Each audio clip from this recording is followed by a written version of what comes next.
because they were the most consistent team when we look at Sandhawk performance-wise. That guy has 5 first aids.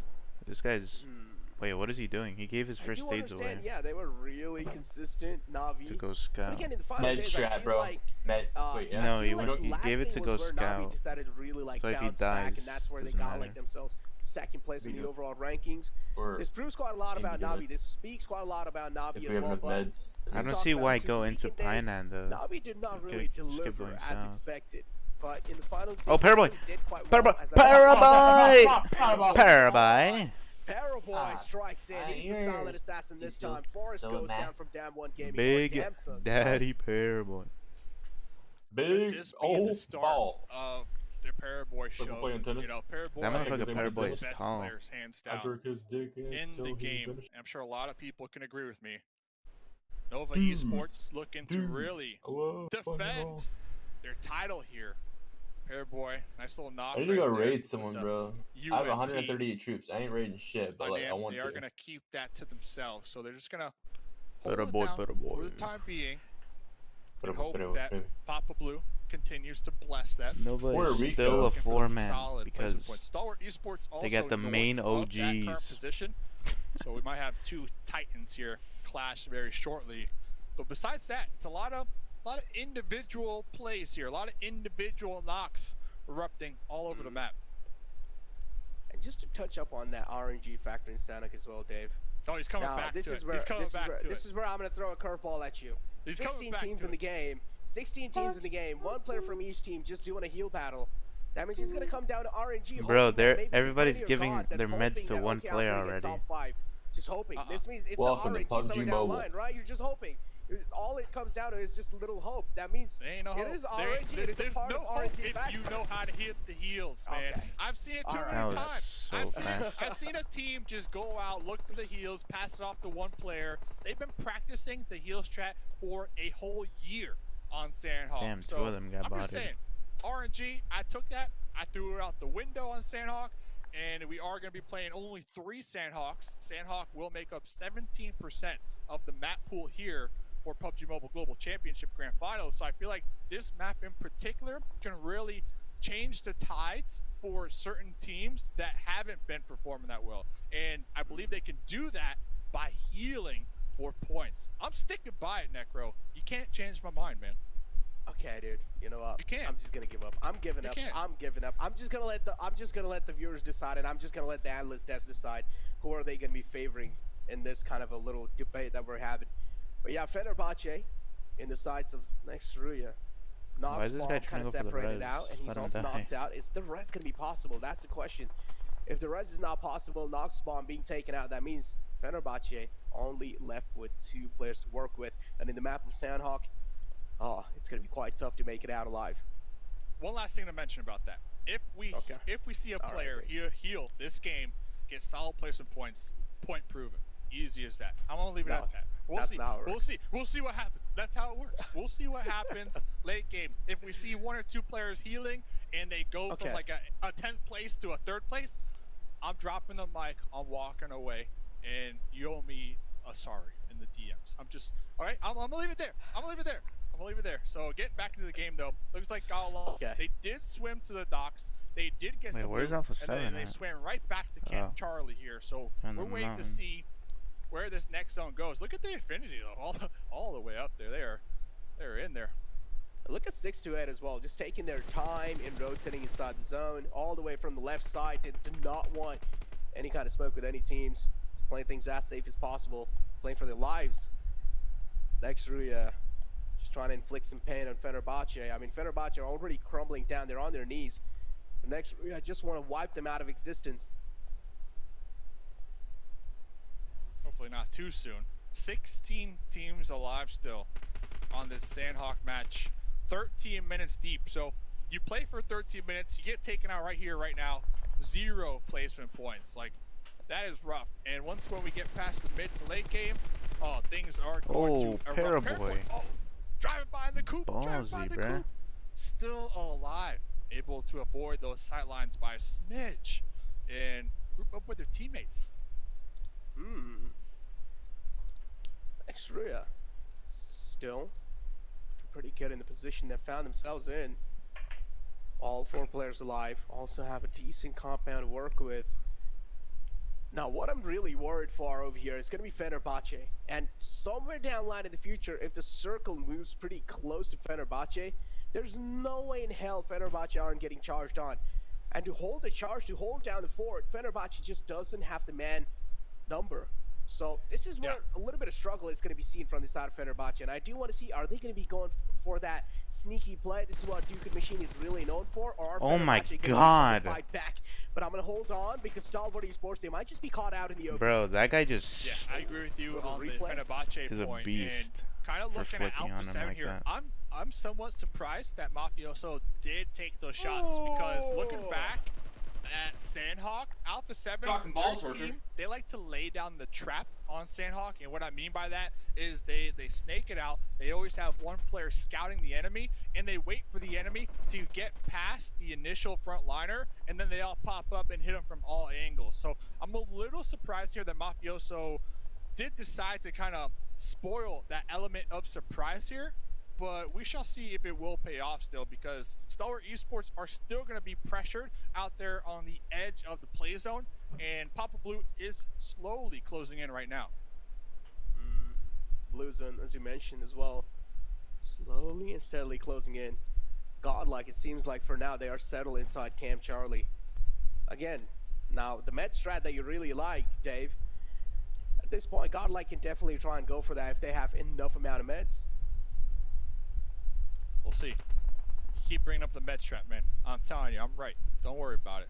I'm right. So Order out here. Oh, we saw Order right there in the kill feed. So Stalwart Esports, Pika could really play spoiler, because looks like Action going to be crawling up, and it looks like Action is going to be taking the attention of Mafioso, the one up there on the boulder, just waiting to hit these shots. Oh, you know Action wants to take it. Oh, of course he does. You know his it. name is Action. He's the man of action, and he wants all the action. At this But point, look, we the can next zone safely pop. call. Next zone pop, so Ooh. that's going to like change up this plan totally for Stalwart Esports, who were possibly looking to push uphill slowly and take the fight with A7 up there. But now all those teams in the north, they need to send it down south somehow and survive. Talk about Godlike, though. They're going to be having a huge threat lingering on their head. Because now Fenerbahce, they as well, it seems like they're having a little bit of casualties on their name themselves. Kind of stuck on the bridge. Oh. I'm going to hold on to my word because Furious Gaming, this might just be a huge breakdown. And yes, it is. Finding one. Poppy Potro looking to find the other one.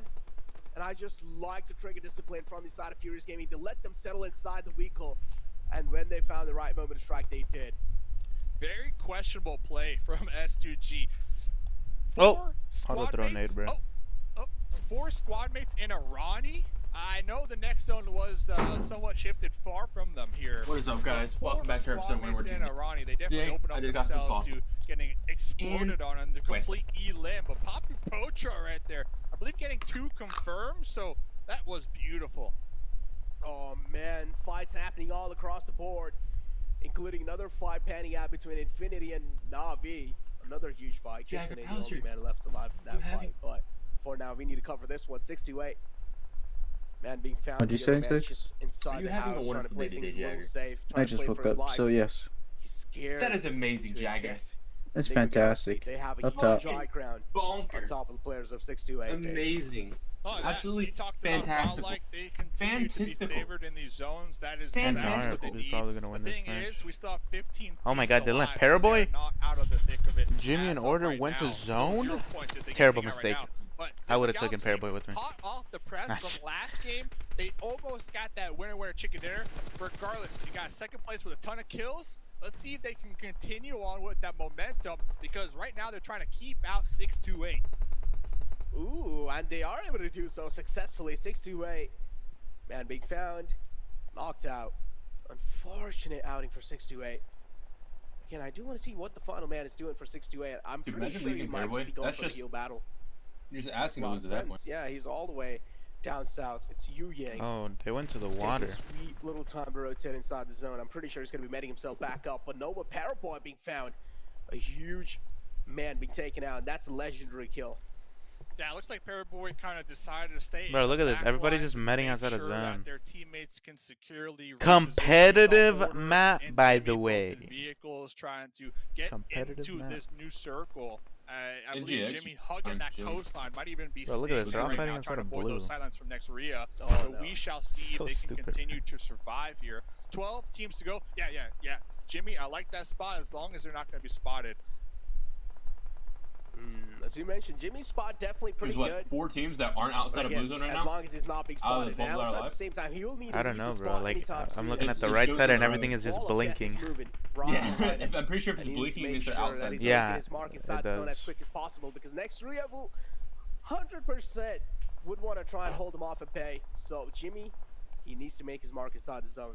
Things are getting so intense this late in the game of Sandhawk. Infinity as well kind of locked out the zone. They're also taking a lot of damage from the Wall of Death. A lot of pressure on all these teams, man. Looks like Jimmy's just going to watch that one limb point kind of slip through their fingers out there in the distance, but surviving is definitely better than that one limb point. So the Infinity out here, down here towards the south, trying to make their way on into the play zone. But first, they're going to be popping up, backstabbing D. Xavier. At the end of the day, though, you got next Ria kind of gatekeeping this whole side of the zone. I don't see any of these teams currently in the blue coming out on top with next Ria still alive, pumping out those numbers, currently with 8 limb points to their name. Oh my god. Just look at the circle shift as well, Dave. Out in the open, kind of close to Fenerbahce. Enigma Galaxy, they've already made their mark inside, but Fenerbahce, they have a huge pressure on their shoulders because we see next Ria closing their distance from the back. Next Ria will get this bridge control easily, but bridge control also means you're going to be exposed from quite a lot of angles. Enigma Galaxy's gonna win this. Galaxy, aka the zone magnets here. The zone magnets, they know how to pick these spots. And down one, taken out right there. I think Enigma NGX gonna win it. Galaxy, they got a second place last game. Yeah, that's They Enigma still Galaxy. got 4 up this Oh, game. shit. Let's see if they can clutch out that winner chicken mean, dinner by the that they looks were of it, so they will. close to acquiring last match. They're gonna win it Jimmy based off can of be the everyone game killing changer for themselves. Enigma. If he's even able to take 2 players out for Enigma, this There's can 3 teams change the currently entire inside tide. zone. Look at how Out of the safe 9 and look at how silent and how quiet Jimmy's Oh, there's being. 4 now. There's 4 now, The guys. position he has for himself has a lot of info, and I'm pretty sure he's trying his best to hold the nerve for this gun. The zone as well, the Wall of Death kind of engulfing him. He needs Why to make didn't his he mark just stay inside inside the zone. car So and not much do pressure anything? on this solo man. That was a really good name. Got him! Oh, the Duke Machine knew for a fact they were going to get taken out. Jimmy, though, yeah, to your point, could play spoiler, but remember, Jimmy's by themselves. So Jimmy will not have any help if they do Yeah, Navy decide was to absolutely expose crisp. their position. Oh, That's there why I we go. believe Jimmy's going to be trying to heal up right now. Currently 5 teams to go. Enigma Galaxy with 4. Next Rio with 4. Everybody else down to a solo. Oh man, Jimmy needs to move inside the zone, and I'm pretty sure he's going to be exposed doing so. And yep, as I mentioned, Freak spots a little glimpse, and that's going to be enough. Jimmy being taken care of, no while at the game. Top 4 teams alive, Dave. And this is where it gets a little bit more intense. Next Damn, they're all Ria taking stacking in little one shots area. onto themselves. It's a 4-on-4 situation in here. Yeah, 4 teams to go next Rio. They are going to be tossing out some smokes to try to bridge Enigma that Galaxy gap, takes get place behind at that the hard cover of the boulder within grenade range. They're trying to connect these grenades onto Lord, who is doing the same exact thing. But look at over there on that off angle. Looks like Frozen trying to reposition. Freak is on their knees in a smoke. They're looking for that pickup. But this is going to be a solid 4v4 right here. And Whoever Rudy, wins this I love fight this spot. Talk wins the about match. the intel that they're able to gather right there behind that boulder. Oh man, but the pressure's on next Ria without a doubt, because Enigma Galaxy, they just Actually, they have so much confidence. I had a game like this today in Sandhawk, and they're able to turn it into a victory without a doubt. We lost the And fight, now it's just and down there's to still 2 up on their Infinity team, and Xavier. and 2 those solos, heal 2 battles. different solos. Okay, Dave, please, I Killed do both not the guys wanna hear inside it. I do circle. not They wanna hear didn't it, die, Dave. and a guy that was Just like stay quiet. 5,000 meters away. Where the fuck is this guy? Infinity. That's the strap, man. You're down to a solo. Just heal it out for these placement points. And it pays off big time. I'm telling you. Look at Bro, the this points. guy's They're in gonna the shift so much far on the overall leaderboard. right of the Because third map. place is 10 points and second place is 12 points. So They're both this is just exactly vibing what This the is squad's needed here this is for the overall. competitive. Oh man, exactly what these two squads needed, and finally, dancing. Finally, the final man is going to be falling down as well. And yeah, Enigma Galaxy, they just know, they're dancing at this point, just throwing a little bit of moves as well. You know, just yeah, this is just the victory dance right there, ladies and gentlemen. And Enigma Galaxy are going to be your winners of the map of Sandhawk. Just in no time. He only has 2. Now the final first aid is going to be utilized. Shout out the freak right there. Enigma Galaxy. They got a second place last game, first place. a bunch of kills. They got 8 elim points this game, and a winner chicken dinner that nets you 15 points. Enigma Galaxy, they are straight slaying it here so far on day number 1. They're number 2 for airdrops looted, and they've looted 0. So it means one airdrop in the entire tournament has been looted. A guy like me would have had like 4 airdrops. Their confidence right now has to be at an all-time high. Oh, it has to be, without a doubt. Enigma Galaxy has got in second, and favoring them, first. and this is the exact reason why they won. Again, I mean, Dave, here also kind of my point got proven, right? I mean, the zone got gifted Enigma Galaxy. All they needed to do was just make the mark in there. They did easily. All the teams that were outside the zone couldn't really make it inside the zone in time because there were just so many guys watching each other out, and Enigma Galaxy were easily able to conquer that game of Sandhawk. The thing is, I don't know how much you can say it was gifted because now this is two games in a row where they picked the position very early on, they held it down, and they rotated accordingly. And then they just ended up with 4 alive late game. Like, there's just too much luck out there to say, oh, they're being lucky, compared to, like, this is planned in advance, in my opinion. But regardless, we'll see what will happen in the next 3 matches. Necro, it was a phenomenal match of Sandhawk. Let's hear what the desk had to say. Will they rip me on my my med strap take? Let's see. Let's find out.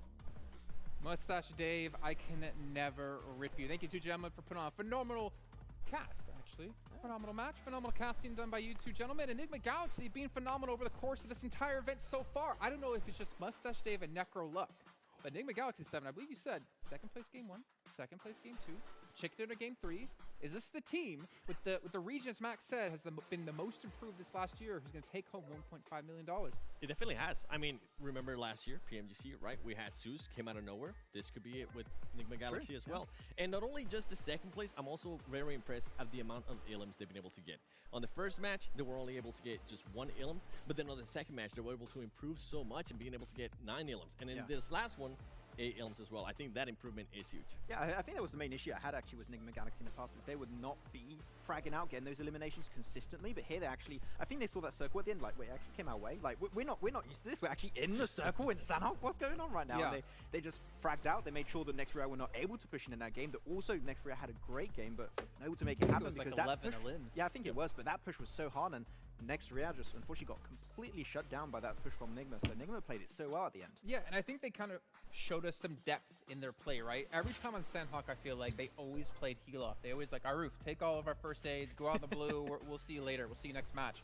But they actually showed, hey, if they can play towards the zone, they can do fairly well. They get themselves 8 eliminations, so 23 points in total. They were second place going into this match. I guarantee you they're going to be first place coming out.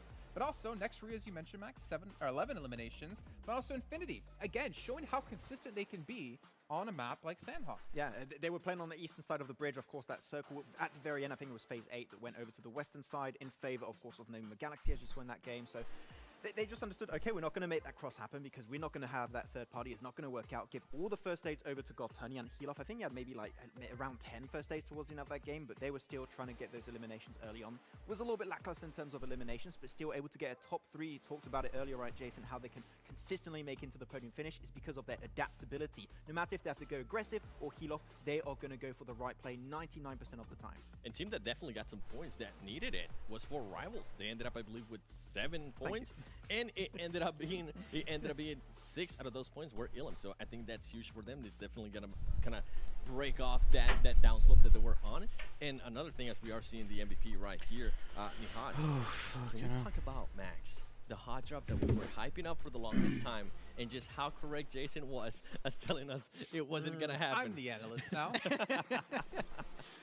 You're gonna make me cry. Let's be honest, right? There is that potential for hot drops, but realistically, it just shouldn't happen right now because it's too risky. Yeah. It's their usual playstyle, which is normally drop boot camp, go to the southern position towards boot camp. They didn't go for that exact spot, but it's very close. They just cut away the middleman and just make sure we're just going to drop in that position, get the loot there, and remain in that position for a big portion of the game. Which Dude, oh my god, I'm not gonna cap. In our X, like, the best team in the world. Talked about it, Jason. First place was 57 points, going to be Enigma Galaxy. How consistent are these guys right now? This is not what I expected. Yeah, it's kind of the opposite of what we saw to them. Remember, they had 47 points at the end of the very first Super Weekend. Out of 15 matches played, 47 points. That Chinese team is in last place. Where's 4AM at? I think that really Where's is a 4AM at? testament to how much they've improved here since the league stage, but also more importantly that they are a formidable force. 4AM Shash, they don't have to suck anymore. Other team I'm looking at here that I'm getting a little bit worried about. No. Navi. Yes. Yeah. Navi. And going back to the main reason what I was saying earlier is this is a team that's not able to carry momentum at all. And with the currently downslope that they're playing on, this is reminding me exactly how they started off Wesley. And we haven't even played some of the other So, me and your mom, we had a kid and we named now that Jagger. I know Alpha 7 is willing to the adjust, fuck, now that Dad? I'm willing to not put that ego, I mean, Son? I guess 1.5 million to you. But it's going to be interesting if Navi's going to be able to take advantage of that. Also, shout out to Deke Xavier. I think we give him a lot of criticism. So in the many finals people of are why they did not juicing deserve the that second place finish. But hey, they're currently PMGC. And also, for you guys at home, Fuck is not only are we talking about PMGC? players getting rewards and getting PMGC, victories, you guys have whatever really it pulled off is. a big victory here for the entire stream. We have hit the 1 Wait, so million many people viewers. are You what? can see the token seating at the very top of your screen. Viewer party. .com/redeem Oh. to redeem those. That's where you said the blue difference at the beginning. So you can use to buy yourself some I very did. lucky I did. things. Oh, But anyways, okay, then never mind. Maybe tomorrow. Maybe we'll bump it up. Maybe we'll do like. It meant the same thing, but the words didn't come out right. Shave his head The words live didn't on come out stream right, here. yeah, I have just- Clippers back at the hotel. Maybe we can make it happen. Yes. We're not going to do this. Oh no, I'm all for we can this. try to make it work. We'll see if we can talk to Tencent. It's already maybe bump halfway it up. there. It's fine. Just got to get rid of the rest. I mean, Is that a yes? You're going to do it? no, don't. I'm helping you. Don't I'll think about don't it. say anything. Yeah, Oh, there we go. That's we'll best. think about That's best. But what about some other teams? Maybe surprises, maybe letdowns. We were talking about Navi a little bit. Fury's Gaming. I'm Okay. actually really surprised with this team. This is a team that relied heavily on their chicken dinners as they were able to back up. And I'm going back to the West right here, PMGC West. They had 2 chicken dinners, and those 2 chicken dinners with 19 ilms. They rely heavily on that. Remember, Max, we were talking about that. And right now, so far, I mean, they started off the day pretty well in that Erangel, but so far, nothing's working for them. And if they want to be that first place team, they just can't be relying on hopefully getting a chicken dinner and hopefully trying to get 19 ilms, because the way the lobby is right now, I don't see that happening. I think they had, what was it, 46 eliminations in 3 games where they got the chicken dinners. You take those 3 games away, they don't qualify for this tournament, right? So we need to see more consistency. The games that are not happening, if they can get maybe 3, 4 eliminations here and there, a few extra positioning points, that is the type of consistency that will allow you to potentially get closer. And when you get those big games, that's going to forward you up in potentially the top 3, top 5 positions. So we need to see a big step up from Furious, because right now they've just been a little bit too silent, in my opinion. Well, I could throw another one at you. We're talking about a team who might not have qualified without those 2 big wins with eliminations. What about 628 from PEL, qualifying in the very last match of the entire event? They're currently bottom of the table at the moment. Yeah, that was like the Yu Yang, but we haven't seen much of Yu Yang and all of his 628 so far, unfortunately. I'm going to pay close attention to them next game, because they just go out super early and they just get taken out outside of the circle. I'm going to look exactly what's going wrong, because it's just nothing's sticking right now. Well, I bring them up also because we were talking over dinner yesterday. We were talking about like teams we expect to do well and teams that could be the underdog that could do well. And 628 was your choice. Yeah. I mean, I'm not trying to bash on you in whatsoever, but Okay, what I I'm guess saying all is the like time. they're really having a hard time right now, which is surprising because teams from China are so strong. But you know what? We'll get into that a little bit later on. We do have a recap coming up at you here in just a Where's few Nova at, seconds. Again, bruh? assume We gotta it's gonna just be our see Nova do victors. good. I'm assuming it's going to be Enigma Galaxy. And we'll see here in just a second if it's going to be happening. I would love to see how they're going to be. You went from really all the smiley to rotations. serious really fast. I'm waiting. I'm waiting to see that rotation. Right? I was paying attention close to the hot drop at the start of the game. It didn't happen, and then he just kind of fell down from there. Also, STE and Alpha 7, I feel like maybe hot dropping each other might have been the play in that last one, because it didn't really actually end up working out for them. Oh man, you got me. we saw your real You height guys there for a got me. second. I was hoping. I was ready for that recap. It didn't happen, Jason. Get off that box. We know now. Hey, we know it's there. No, we're going to be looking towards the late game circles, and this is actually a circle that's pretty tricky to play, I would say, because here's just a full commit. Or we go to the eastern side, or you go to the western side, and depending on where the circle goes, you have a very big chance of confirming that win. And you're looking at this, you're thinking that there's no way it's going to go to the western side, right? The odds are it's going to go towards Quarry, it's going to go towards You wanted to see Cave. The Cave position, which I love those Cave finishes. Didn't quite happen this time, and this is the moment Nigma Galaxy were like, wait, are we 4 men alive in circle at this stage of the game? That just doesn't happen, and they just had all the teams come their way and just pick it up one by one as they were going to the market in the morning. But they played it so well right there. They decided to stay outside the circle. They decided to just wait and see how some of the other teams were playing. I mean, they waited perfectly for Next Ria. I was actually surprised. Next Ria had 4 players themselves. All of a sudden, I blink and they're gone. Yep. In a matter of just 1 second, Max. Yeah, though Next Ria, if you want to say one thing that was really strong from them, they went for a fantastic push onto Fined Batches. I think we're holding a big portion of that bridge, so they knew they had to commit to that position. They held it well. They made sure that, for example, Infinity could not make that cross happen, but when it came to pushing on a position that was already locked down by Nigma Galaxy, they had that little high ground position, that little hilltop. In third-person mode, you know that position is going to be even more valuable, and they could not make things, make ends reach at the very end. So yeah, Nigma Galaxy able to make it as a 4-man, get themselves a win with 8 eliminations on top of that. If they can make this happen on other maps too, they already got themselves 2 second places. If they can get wins on now Miramar and Erangel, I'm going to be pumped for the Arabic team because they might be able to make it in first place here. I can definitely see it happening. We're not seeing it here, but during this game, I was looking at Godlike. Remember how I was talking about that was the team that was kind of rotating late. They got blessed with this circle, but it seemed like they just weren't able to take advantage of it. They did only have 2 players, as we saw Jonathan being able to just kind of get caught as they were rotating. But I was hoping we would be able to see a little bit more. It seemed that they just, once again, they waited too late to be able to position themselves for the next circle. So hopefully they'll be able to acknowledge that and start changing it. Oh, I can really see the POV here coming out. That spread from Nigma Galaxy just made to make sure there was no angles from which Next Ria could actually enter from. That is good. They went for, I think that was a 1-2-1. Yeah, there was a 1-2-1, and they were just making sure they had all of that position locked down and then got turning, trying to make it in. The emotes, of course, in class because you know that was in the back. It's so funny because normally the coin or the foot, the shoes on the other foot, the coins flip this in the other hand. I don't remember the saying. Usually it's like Infinity who's like in the zone waiting to finish off the game, and Nigma Galaxy are out there healing. But this time it was Infinity out there healing, and Nigma Galaxy just sit there dancing, waiting for their victory, waiting for that chicken dinner, obviously waiting to potentially take home $1.5 million. But we still have so many matches to come, right? We're only at the halfway point of the day. It's 6 matches a day until we do have our victor across 3 days, and we're gonna find some other teams. The Gucci like, yes, we're seeing some consistency at the top. We've seen Infinity do relatively well. We've seen Nigma Galaxy do relatively well. Alpha 7 as well. But I'm telling you, at the end of the day, things will be shifted up. Yes. Not because I know the script, not because I know what's going to happen, because you read it again? I did read it again. You read it again. I learned how to read. But it's more about there's still so many good teams. And there's still so much action to happen. But it's coming up after a short break. We'll see you guys in just a few minutes before we get into our 4th match.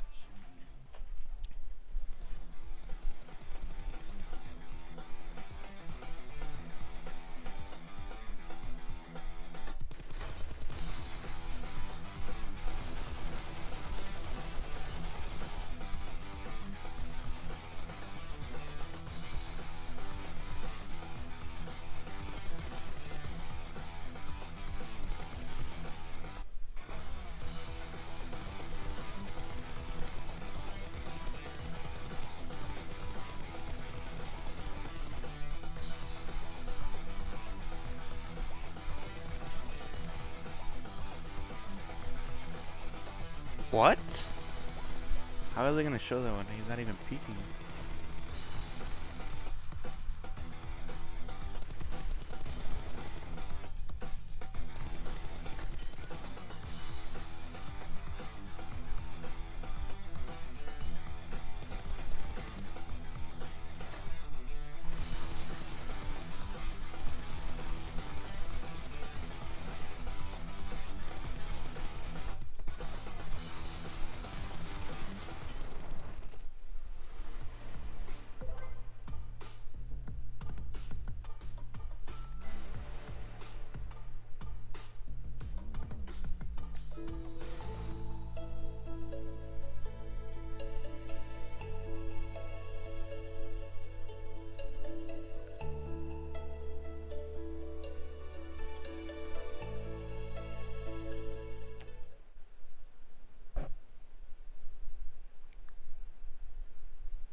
Homes are now where we work, learn, and Oh my play. god, bruh. Oops. They got ads. Homes are where we build spaces to call our own. Power on and beyond with Singapore's most trusted broadband. I saw the first light, the first steps. Now I see much more. I capture Earth in all its beauty. I see action. I see drama. And I see it in the finest detail.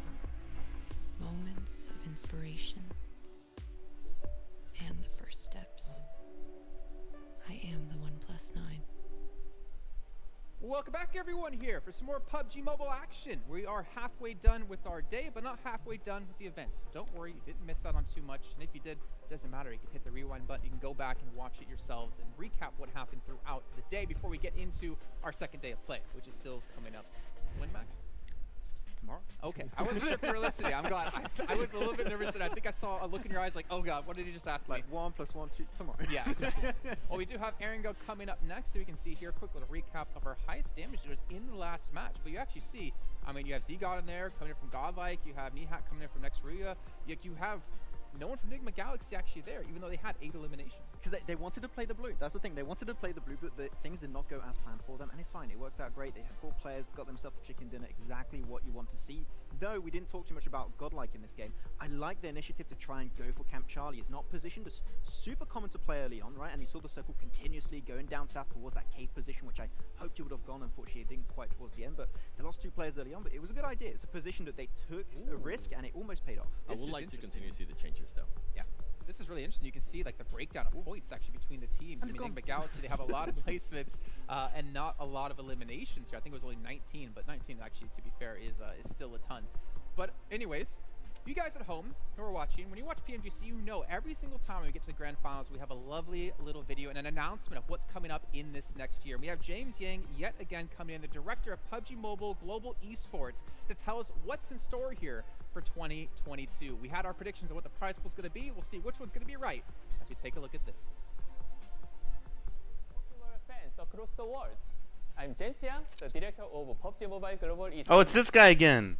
Well, we've already seen Which guy? 5 amazing years of PUBG It's the Mobile guy that action. gives the announcement for next Today, year's tournaments and I'm here stuff. with you to Oh. announce some exciting and amazing news. I like this guy Let's because Let's jump into them.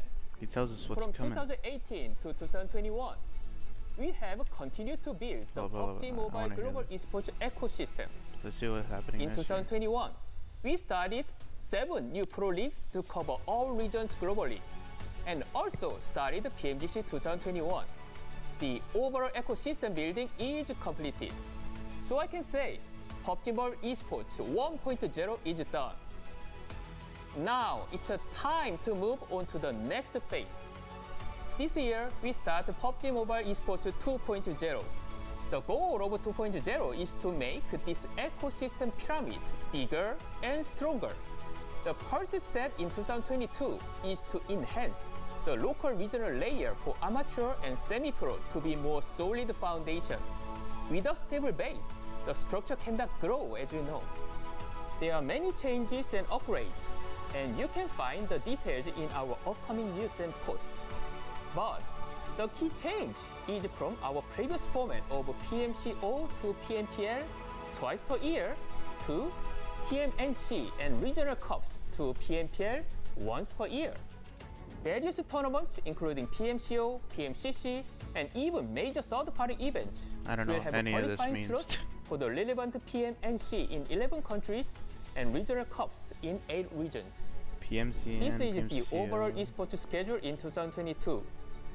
The CA noticeable thing games. is, PUBG Mobile is There's only honorably selected as the official medal spot in both the Southeast Asia Games and Asian Games. The pro players will What the fuck am I represent looking their own at? I want to go country, back to that. and it will be a great honor for these talented pros. The tournament pipeline in pro is similar to this year's, but So, as you pro, have seen, semi-pro and amateur pipeline has PMPL changed Spring much. and PMCO In short, if you want to grab a chance to MSC play in a pro league, you don't need in to June. wait for PMCO. And to top this all off, the 2022 total prize How much pool prize is money? even bigger than 2021. Oh, shit. We'll be announcing the prize pool later. So Later? look out for that announcement. Another important step for Do you PUBG see me? Mobile Esports Naughty, 2.0 is to make the ecosystem stronger. We'll start a franchise model in the second half of 2022, first in Southeast Asia. Wait, Our franchise franchise model will be in different Southeast from Asia? other existing models. It will be lighter. Bro, I'm moving to and Southeast more Asia. What? focused. The detailed information will be shared soon. So that's all we have for now. Take me Let's with you. go back to the thrilling matches of PMGC 2021 Grand Finals. A time to enjoy. Winner, winner, chicken dinner. Oh yeah, he does a dance at the end. Yeah! I want to go back to that. I don't know about you guys, but James Yang is. I want to go see what the format is like. As the So semi and ama. What does that mean? Semi-pros and shit like that, I'm assuming. So PMPL spring. Okay, so PMPL spring finals is in May. Okay, so February is your fucking qualifiers to PMPL NA. Some shit like that. SIA games? I don't know what the Asia games. I don't know what MSC is. I'm assuming that's like World League. So it's basically the same format. Hey, what the hell? It looks a lot more complex than what it actually is. Well, let me see. And Asian Games. Asian The pro players will represent their own country. And okay, so yeah, represent their own country. it will be a great honor for So, these yeah, World talented League. pros. The tournament pipeline in pro is similar to this year's, but as you have seen, semi-pro and amateur pipeline has changed much. Okay. So same shit. February, June. I don't know what the semi is. I don't For give a shit about PMCO, that. the total prize pool will be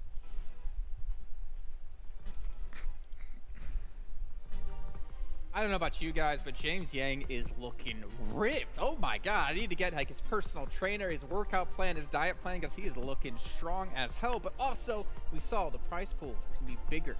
Past now, this is gonna be past now the halfway point of the I want to hear the what was this really year's don't prize want them pool? to be relying on just getting those big chicken dinners with I those don't big remember, villains. man. It's not gonna happen, especially with the way we're now seeing how this lobby's playing out. Hopefully, Furious Gaming, they'll be able to kind of Let me snap out of search that the up. downslope that they're on right now. I mean, to be fair to them, right? They are playing against the highest caliber teams 2021. they've ever played in their careers. I mean, playing in West, obviously really good teams there as well. But now you're playing against like the Chinese teams, the Eastern teams. Things become much more difficult, and for them, maybe day one won't be their jam, but maybe the time they have between day one and day two to recoup, figure some things out, maybe they will have a big step up in day two. Yeah, I mean, they're trying things out. They even used the sub, right? They use they're subbing players in and out, so they're actually trying to find what sticks potentially. So they're trying things, maybe use rotations, their macro, their micro. So they're going to try and adapt, right? You still got 2 more days of play after this, but the thing is, one bad day could be already your chances of being in the top 3 podium already out of order. So you need to have a big step up in day 2 and day 3 here. Something that a lot of West teams are starting to notice, and something that I noticed in the last game too, is you cannot miss your shots. And I'm going to call out Mafioso. Mafioso was able to miss some shots. He had the height advantage. He had the cover too. But the SC player was just able to realize that. He was able to locate him and actually cause damage on him. And Mafioso didn't end up doing anything. So for this team, especially from the West, if you see an opportunity, you have to take it and you have to make sure you're definitely hitting those shots. And one man that knows everything about height advantages is going to be him here on the end. Let's actually bring in our commentators, though, for the first time here in the PMGC Grand Finals. John Allen and Blank, the men, the myth, the legends. Thank you, Jason, for that lovely introduction. I'm just still hyped from that James Yang outro, man. I was having a good time. Whoa, okay, we're going. I'm a US now. Let's go. I'm going fast. I'm getting Absolutely. into PMGC 2021. And I'm happy to be here. And you know, Jason's completely right. If there's anyone who knows about height advantages, it is 7. With that box, it gives him unparalleled power on that desk. He's looking good. I like the Furious Gaming pick. You know, it wouldn't be my first pick, but looking at West overall, John, honestly, they were a cool competitor for me. And I think that they have some potential. Just haven't seen too much of it yet. So maybe here in Erangel, it's time. Maybe with the blessing of 7. Who knows? Yep. Absolutely. You know what I want to see? I want to see a desk. Mm-hmm. Jason, Blair, and 7. That's what I want to see. I think that would be great fun. What, just the green giant and 2 hobbits? I don't think. Next match just started. Oh dear. You should watch. Absolutely. I would greatly enjoy that. I think that would be a great time. But I'll tell you what else is a great time. This playing path, very central, pretty kind to everybody on this Erangel drop. I mean, we did have that sort of melee circle last time. It was cruel. We'll see a little bit kinder times this time. Yeah, people didn't like that. And I think one team that played that out pretty well, and I'm going to give them credit for it, was Down One Gaming. You know, they head down to Cliffside, picked up Shaq, and then got a really nice squad wipe. Used that ability and that time to cross the actual river between Sosnovka, well, more like channel between Sosnovka and the main island, and got on. Obviously, it's not ideal, but I think we were discussing this, John, and you made a really good point and said that, you know, it was the right play in the moment. Unfortunately, the right play doesn't always result in a win, unfortunately, but I do think Down One's still making those right plays. However, their overall caliber of team fighters in this lobby has been elevated a lot. Just having West in here, we know West is an aggressive region overall. Whenever I've actually casted or watched games from the West, there's usually eliminations going on in the first minute most of the time. We're seeing that a lot more frequently here in the PMGC Grand Finals that we didn't see in East League. Yeah, and so maybe it's being a little bit forced onto those Eastern teams, and the question is, can they adapt to that? Can they change around it? But for now, I mean, Enigma Galaxy repping the East fairly strong. I have to say, I mean, their points total's great. We've had a couple of criticisms as to, you know, how they've gotten those points, but you can't argue with the results. Yeah, exactly. And just how beautiful this PMG Scar L skin is. Ooh. You know, the circles have also been equally beautiful coming through for the guys at Enigma Galaxy. You can see that in just that stat total we actually saw over on the desk, in which case a lot of their placement points is the grand majority of the amount of overall rankings that they've been able to put in here, John. You know, their eliminations aren't too high. We saw that over on Miramar with that crazy southern shift down towards the coast side where they practically just stayed in that shack, in that compound the entire time. But I do think that that play means a whole lot just in terms of the game there. I think when you look at it, like, not being able to win that game says a lot about Enigma Galaxy. Now, they're a team that, yes, I'm still a fan of, and I love the way they play Sandhawk, and finally they come away with the first place rather than the second place there, but still there are things that are wrong with this team. Not to say that right now that first place isn't deserved. A lot of the games they have played correctly, second into a first, it's nothing to shake your head at, really. So what you're saying is, if them you were to get those PMGC player cards, you wouldn't be necessarily choosing Enigma Galaxy at this point. You would summon maybe what some of the other hell? PUBG Mobile teams. Did not look like me. To collect them, to go and win some of your battles. Just like you. Yeah, obviously, what I'd say is I'd put Ralph in defense mode, and I would put Top in attack mode. That's the way it would go around, honestly. But I do think I would probably summon Ralph. That guy is a genius of Sandhawk. He really has the numbers, the strats all worked out. Mainly the numbers in terms of the first aid kits that he's usually holding. But, you know, that is something that we'll leave for another day. We do have a total of 1 million viewers watching right now. So thank you so much to everyone at home. And yes, it is a big wow, John. Wow to you guys. Honestly, go redeem your tokens. You deserve them. Get yourself some great rewards. And maybe there'll be some more rewards throughout the entirety of this tournament. But you'll have to watch out for that, because we're still watching out for that grand prize pool being announced for 2022, which we're all excited for. But there is that 1.5 million on the line right now for the PMGC Grand Finals. God, do you know what? All the prize pool I need is James's little dances at the end of those segments. I absolutely love. I live for that. It's so good. We do, and like Jason said, he looks like he's been working out. You know, he's been in the gym. Yeah. You know, his moves were fluid this time around. He looked good, and yeah, that dance really was the cherry on the top of the cake. There, we love to see it. Nova, Jimmy drops down. will just be sitting over by Gaka side. They have this 2-2 split going on. It's fairly okay. There's not really a lot of players around their location. I think the most congested spot is actually probably Pachinki at the moment with Damwon Gaming and Nigma Galaxy. Nigma Galaxy currently sat very solidly within Pachinki, yet Damwon Gaming's off to their northern side, potentially trying to find a place to find home. They have gone very central. This is more akin to what we saw in their league finals, where they were able to put up some mad numbers. Mad numbers on the mind at the moment. A good gap for Nigma Galaxy as we hop on board there in Pachinki. Moving a little bit northwest, and look at that Lord giving it to him. Glasses up the nose. That's how you know he's serious. Oh, I know, right? He's logged in. He's locked on.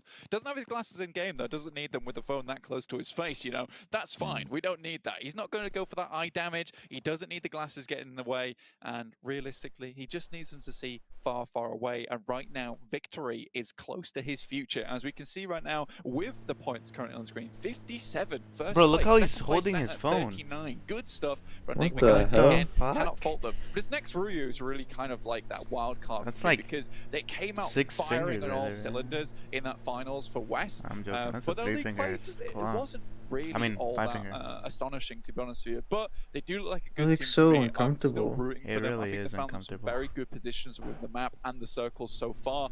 And I think they've fell prey to quite a few of these third parties, unfortunately. A regular pattern. I'm gonna loop back a little bit to what we saw in East League is the rotation from the Infinity from this military base drop that they've gone for at the moment. Generally, it was guarded out by Reject over on that bridge. It started out a little bit 6-2-8 guarded, and then Little Reject sort 2-2 of took split. over that. And now Reject not in the lobby.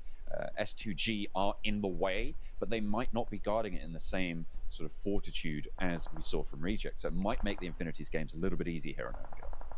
Still, S2G, very, very spiky opponents. They're an extremely hot-headed team, honestly, and not in a bad way either. I think when they come into a fight, they definitely fight with passion. And I think that's the main thing that we can take away from S2G is that some of their team fighting ability is extremely strong. Just taking a look at some of the West that I was able to pick up on. And for me, I think S2G is a team that can get towards the top of the lobby. Fortunately, they're lagging behind a little bit. And in a 3-day stint, you really want to start off strong, which is why it's so dangerous letting Nigma Galaxy get towards the top here when this team really does rely on those steady and consistent points, especially from Sandhawk. They do it well on Erangel and now also on Miramar. And that's terrifying for me. And I think Nigma Galaxy getting a good head start like this is something they can keep up with. I don't think Nigma Galaxy is the most flashy team in the world, but they certainly put up points when they need to.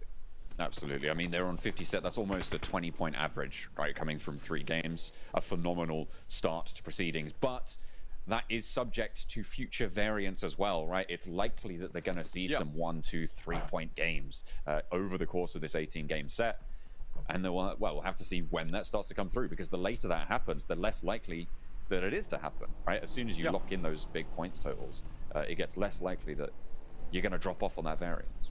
And I do think that, you know, last little point on Nigma Galaxy here, if you are a fan of the Arabian region, right, like Nigma Galaxy is doing something that we have never seen from an Arabic team before, and that is really topping the tables over in these teams where we're playing with the best of the best. Usually, we do have an Arabian team that gets in and does decently well, but it's more towards the bottoms of those rankings, whereas Nigma Galaxy right now, they are putting a statement on. That's a really cool ass split by realistically, Navi. they're a fantastic Arabic team, and it's good to see this kind of change come about when we just haven't seen that so far in a long time. Taking a look right now though at the map, heads up towards the northern side with this circle, going to cause a fair few problems, especially with so many teams down towards the south side of the island. On the other hand, Alpha 7 make their little run away from that top side of the map towards Severny. Alpha Team 7 was Secret, trying to they clear will out have to Navi. weather the storm. That is the big problem for them right now. They're in a very much contested area within that tree line. A lot of teams would be heading through this way, so if they get caught off guard, because the tree line will keep them hidden, but they'll also keep other teams that move into their area hidden as well. So they're going to really have to be aware of their surroundings. They should be aware of the teams approaching, though, because it's likely that the teams from the south are going to sort of swing in from the sides in those vehicle rotations and try and find a spot that way. Should give that little bit of info. It depends on the split that Team Secret take, right, as to what sort of information they can gather. Nigma Galaxy, though, they found a little bit of trouble against the 4 rivals, and Ralph does go down. Fenerbahce actually taking that flush. And they get away with it. It's a full point, and it's clean. I think for Enigma Galaxy, you know, this is one of their weaker points, is they're sticking around in place far too long. Usually it works out for them because we have seen circles that have gone in their favor, but they stuck towards Pachinki for a very long time there, John. By the time they move up, there's already teams all around them. You had Fenerbahce moving into that fight, as well as 4 rivals on top of Rozhok Hill. They have great sightlines all over the place, so getting a quick knock in and allowing that to someone else. Yes, it doesn't give 4 rivals a point, but it gives them a general indication of the players in their surrounding area, and this is fine for them. That's why you play Rozhok Hill. That information gathering is amazing. Xavier moving up a little bit closer to that river, to that bridge, and maybe looking to cross a little bit later. Stalwart. They came out swinging. Bro, these with guys a really hold their strong phones chicken dinner. so And they're still weirdly. sat in that 3rd place position, so still very much in contention for that top spot. See how much further they can go. I think playing from Novo really requires Stalwart to play this edge play style, right? And I think for Stalwart, they have some very good movements towards the middle and the end of the game, right, John? Where they're able to get around the map is beautiful. S2G chiming in here towards Enigma Galaxy, taking a few shots. Hamodi drops to the floor. And a puff of smoke. He will have to crawl back to the rest of his team to get back picked up again. But I don't think S2G is going to continue this too much, especially with Enigma Galaxy now firmly within the warm embrace of concrete. They have already lost a player. Well, it depends how many bullets you shoot at it, I suppose. You've got to send that kinetic energy somewhere. Has to disperse somehow, but S2G, you got to make it a little bit going hotter in for the as they crash? crash straight into the ground What? floor of the garage. Timber lighting a fire underneath them, starting to spark it. Not really going too much further than the staircase. Doesn't want to step too far out of the line. Another bouncer. Doesn't quite find a Modi there. Doesn't actually take the full knock, and just a sliver of HP keeps Enigma Galaxy at 3 standing. Silas on the off angle, and there's a nade from Timber, sends the second one out, and that will do the job. Timber down the stairs, takes care of Freak as well. He's on to 2 now. And he turns around now. It's just Law to deal with. Silas in for the backup. Rip 7 healing up in the sidelines, but it looks like Enigma Galaxy's reign might be coming to a stop just now. Silas around the wall, but it's teammates working together. S2G take down the top dog.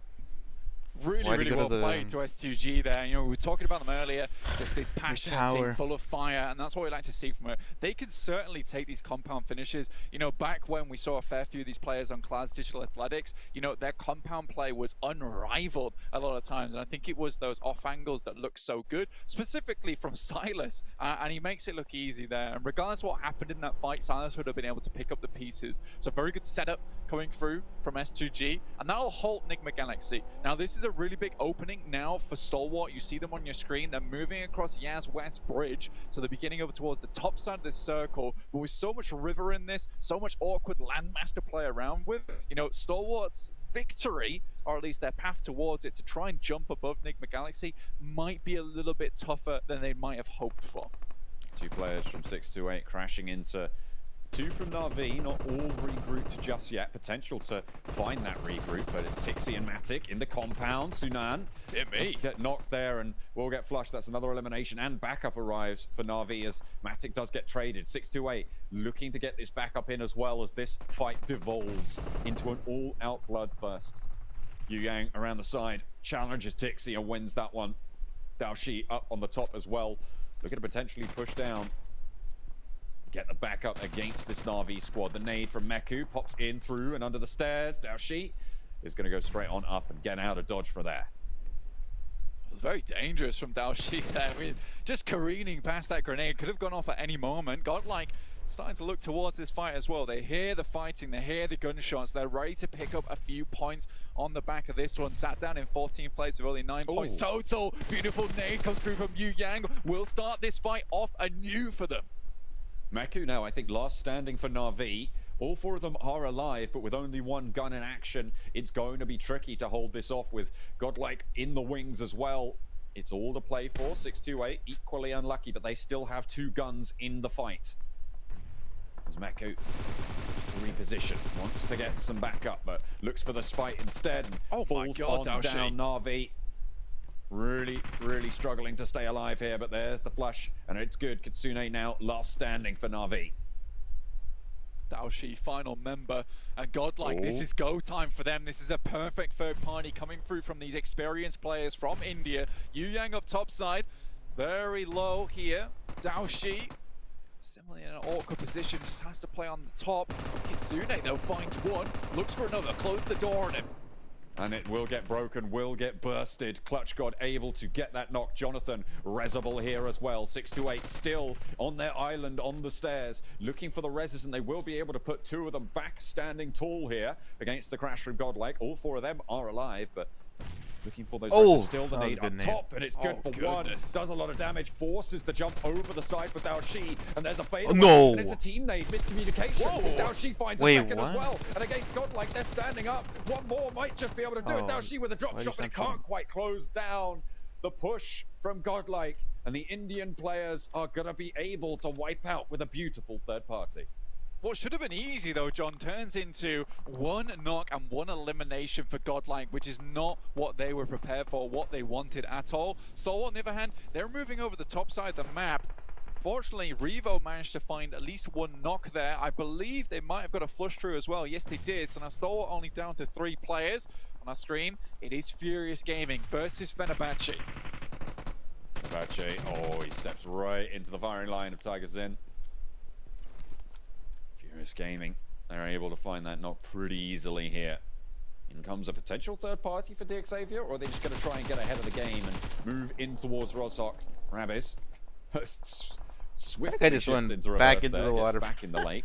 Team Secret moving in from the north side, now Duck out in the water.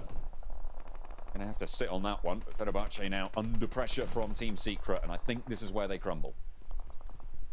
Moving away from that fight, you know, with Rozhok just being so heavily contested by so many teams, there's not really an opportunity to leave a compound at this point in time, John. Unfortunate. Difficult ground ahead for so many of these teams. Down one with a pretty central Rozhok position, but they're surrounded on all fronts. They're going to have to fight out of that area if the circle doesn't shift towards them. Have to wait and see on that one. I mean, for down one, finishing league finals up towards Yaz's side, you know, being able to play that one out in the concrete, in the jungle, you know, you'd imagine down one's really kind of perfected at this point in time. Their movements were crispy clean, so I'm hoping to see some of the same coming through from down one, but it's Fenerbahce somehow makes the 180, gets at least one from Ice Shot, but Team Secret will secure at least a position here on the eastern side. 4 rivals up towards the warehouse. A mess. Top side of Rozhok, so have some high ground to play around with here. The real question for me is when this next circle hits, because depending on where it goes, things could get real fishy real soon. If it heads up towards that north side, you know, you're going to see a lot of fishies in that water. Don't doubt it for a second. Absolutely. Boys, we are just waiting for this shrink, really. Nobody wants to make this move. Stalwart at the moment on the northern shore. 3 players alive, pretty close to Godlike, who also have 3 alive. But then you've got Alpha 7. They're going to be the arbiters on that northern edge, should it come down to that. We'll have to wait and see.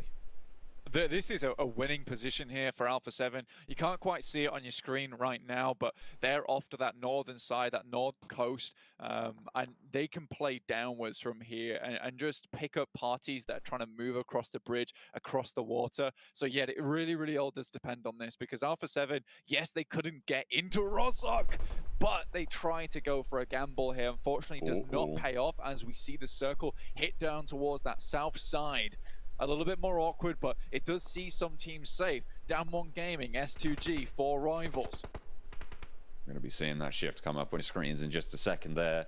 A South Coast shift, so now the crossing on the cards for Godlike, Stalwart, and Alpha 7. Nova, I feel like, actually in a pretty decent spot to stop this. The question is, what can they do to stop this descent from Alpha 7, from those teams on the north? It's a bit tricky. The Infinity, though, they move immediately. They know they need to get into these buildings. They were right on that south side, playing the edge from Sosnovka military base, and now they can at least get a little bit of respite ahead of them. Unfortunately, teams see this come through. A lot of eyes are over towards them. Logan takes a fair few shots. Godtony goes down completely. DXavier, not really sure what they were doing. You know, there is a gamble, and then there is kind of putting yourself on the right of the edge of the coin, right? It never works out. It's so precarious playing this position because they were playing for both Rozhok and the northern coast, and realistically playing here, I don't think it was the play. 4 rivals looking to pick up the points from the fish. I don't think that's the play that's in casting the line water. out wide. Should've taken the Nova, bridge. Stalwart, Godlike, all in the water here. There's the crash. Zcot just sends in right behind Nova as well. A bold choice, but really, you don't have any other option. Scry extremely low, will go down to the water itself. Pika, final player remaining here for Stalwart. Sees Clutch got off in the distance, zooming his way down towards the water side, but realistically it's this eastern side of the map that we're can shoot all of them. looking towards at the moment. So much space on the western side though at the moment for next Ruya to try and make their way in. They're in the same vehicle. Clutch got and Paraboy, they're in the same vehicle! Oh, Clutch got takes him out! Oh my goodness me! What a way to go. And then Pemburu finds the third party onto that fight. Goodness me. Kind of like Jurassic Park mode with Clutch God just scraping the top of the vehicle off with his claws and then sending the M4 in afterwards. Paraboy goes down to something he never expected there. Now Nova down to just 2. That's an awkward ending for them in the waters.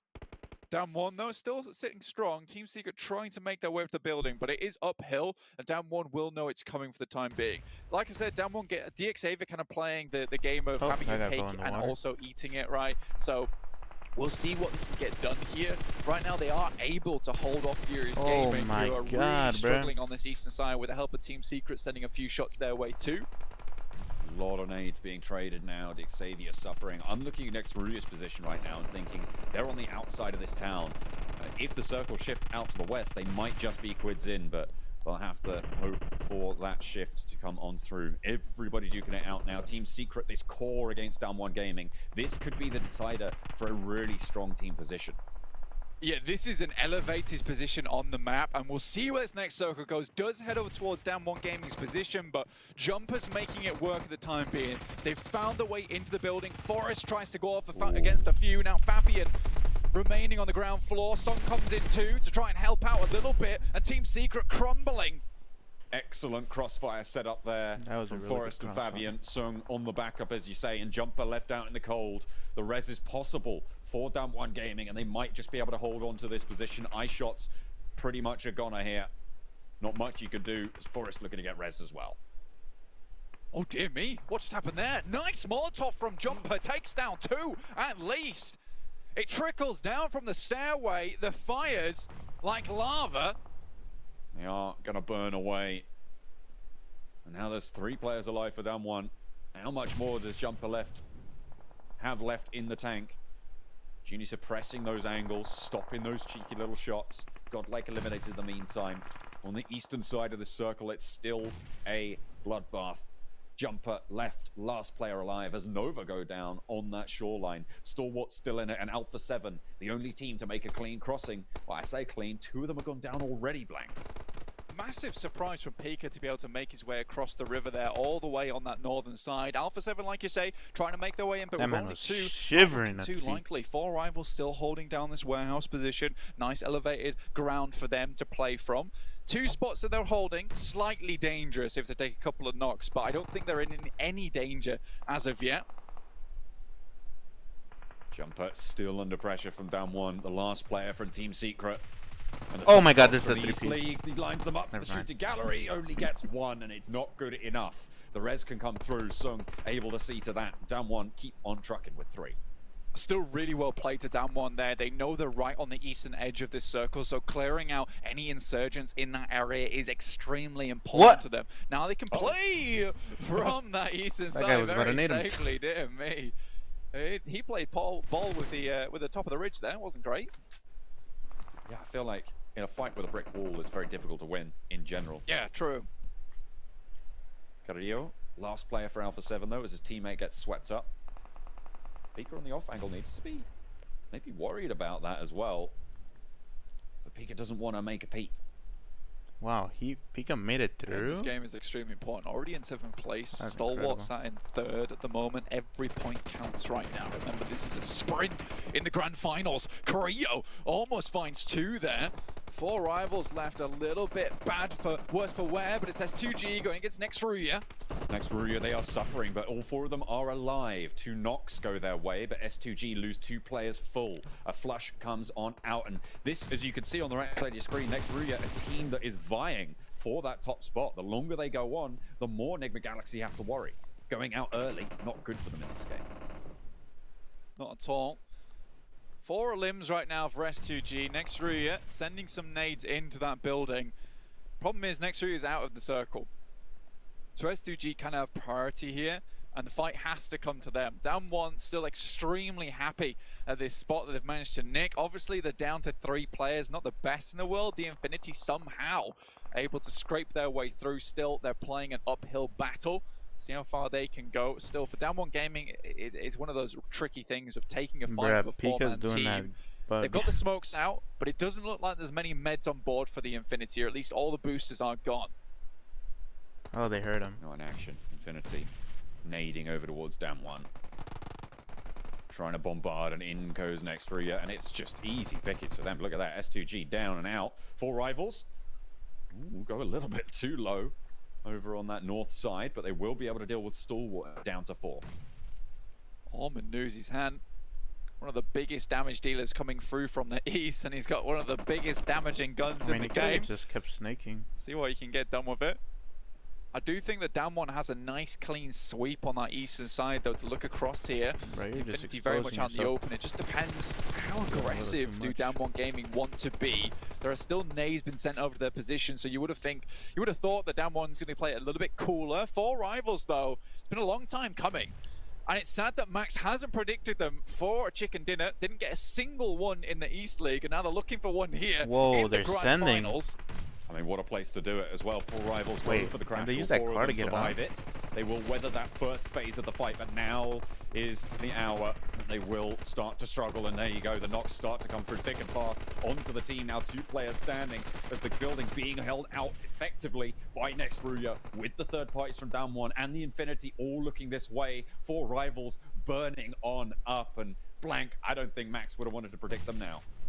Not at all, and this is the problem with 4 rivals. Their execution is shoddy. No one is tipping them for that. Next Ruya will be able to rebuff them there. Not sure what 4 rivals were thinking. They played so patient for so long, and then all of a sudden, well, not really, like an adrenaline shot had been shot into their veins in that moment. They were ready to go, but go to hell they do. Now it's Down 1 Gaming versus the Infinity, as well as Next Ruya. The Infinity able to still hold on this ridgeline, but like I said, those meds are limited. Fabian, but beautiful nade over the top jump.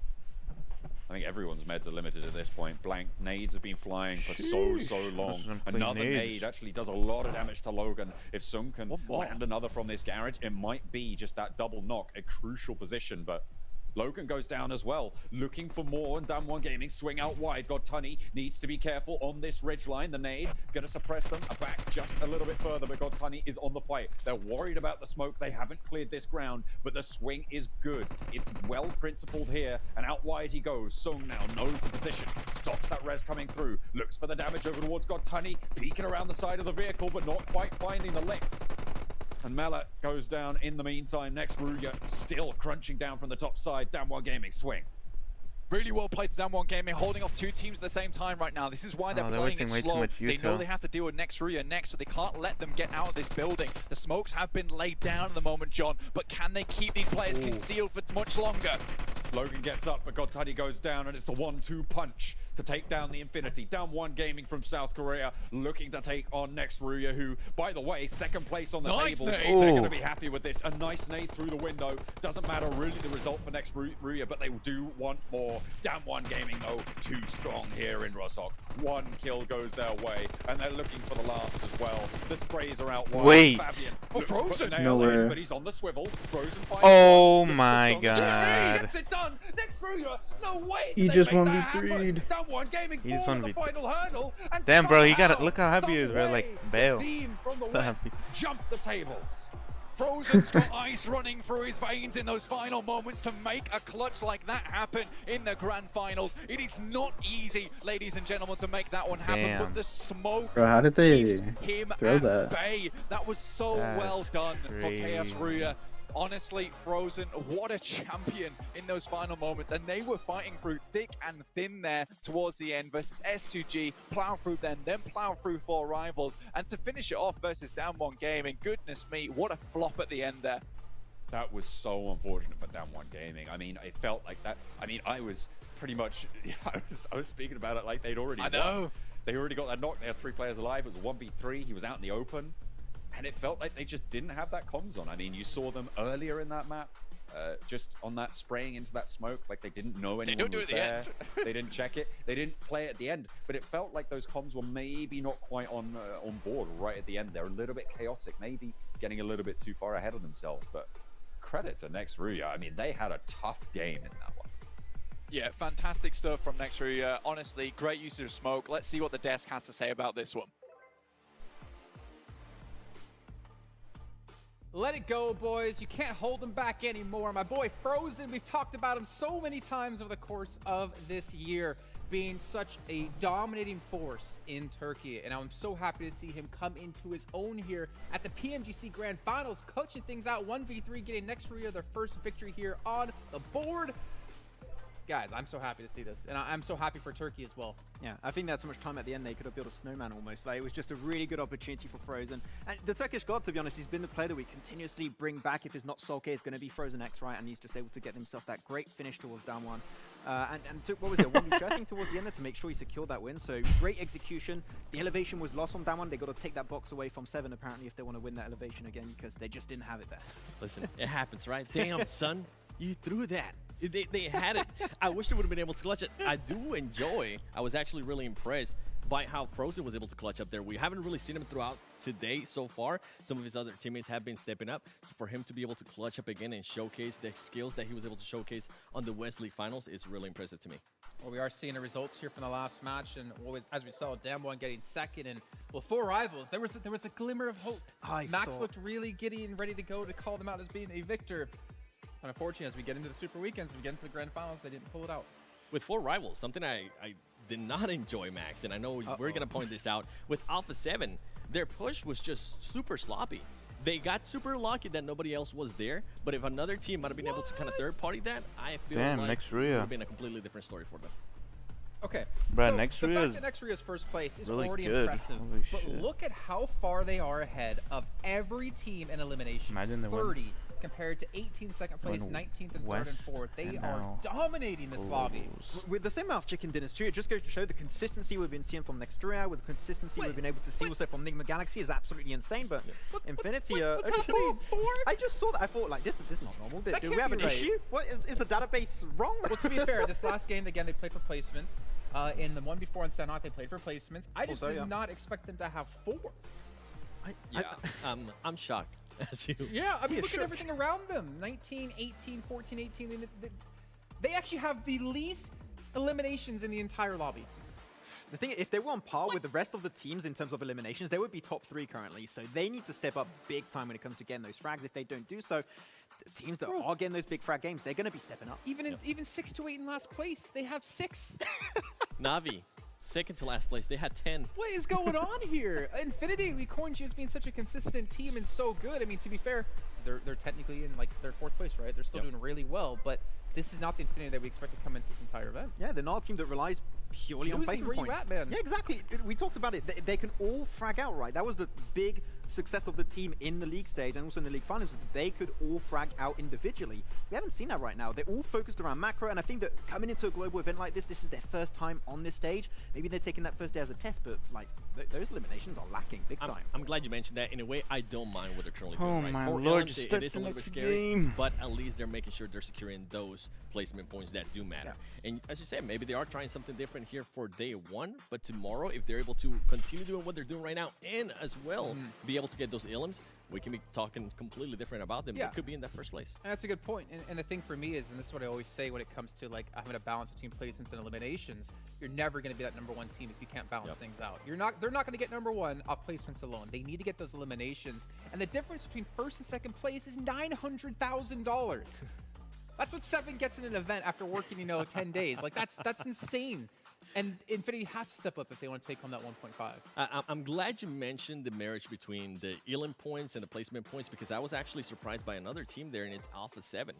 Usually Alpha 7 is a big team in regards to Elams. Their Elam points are always outweighing their placement points. Right now, they have the exact same number, which is super impressive, and it goes to speak volumes of the way they're currently playing. They're readjusting themselves. They're being able to just play a completely different game than what we're used to, and I think it's really, really promising.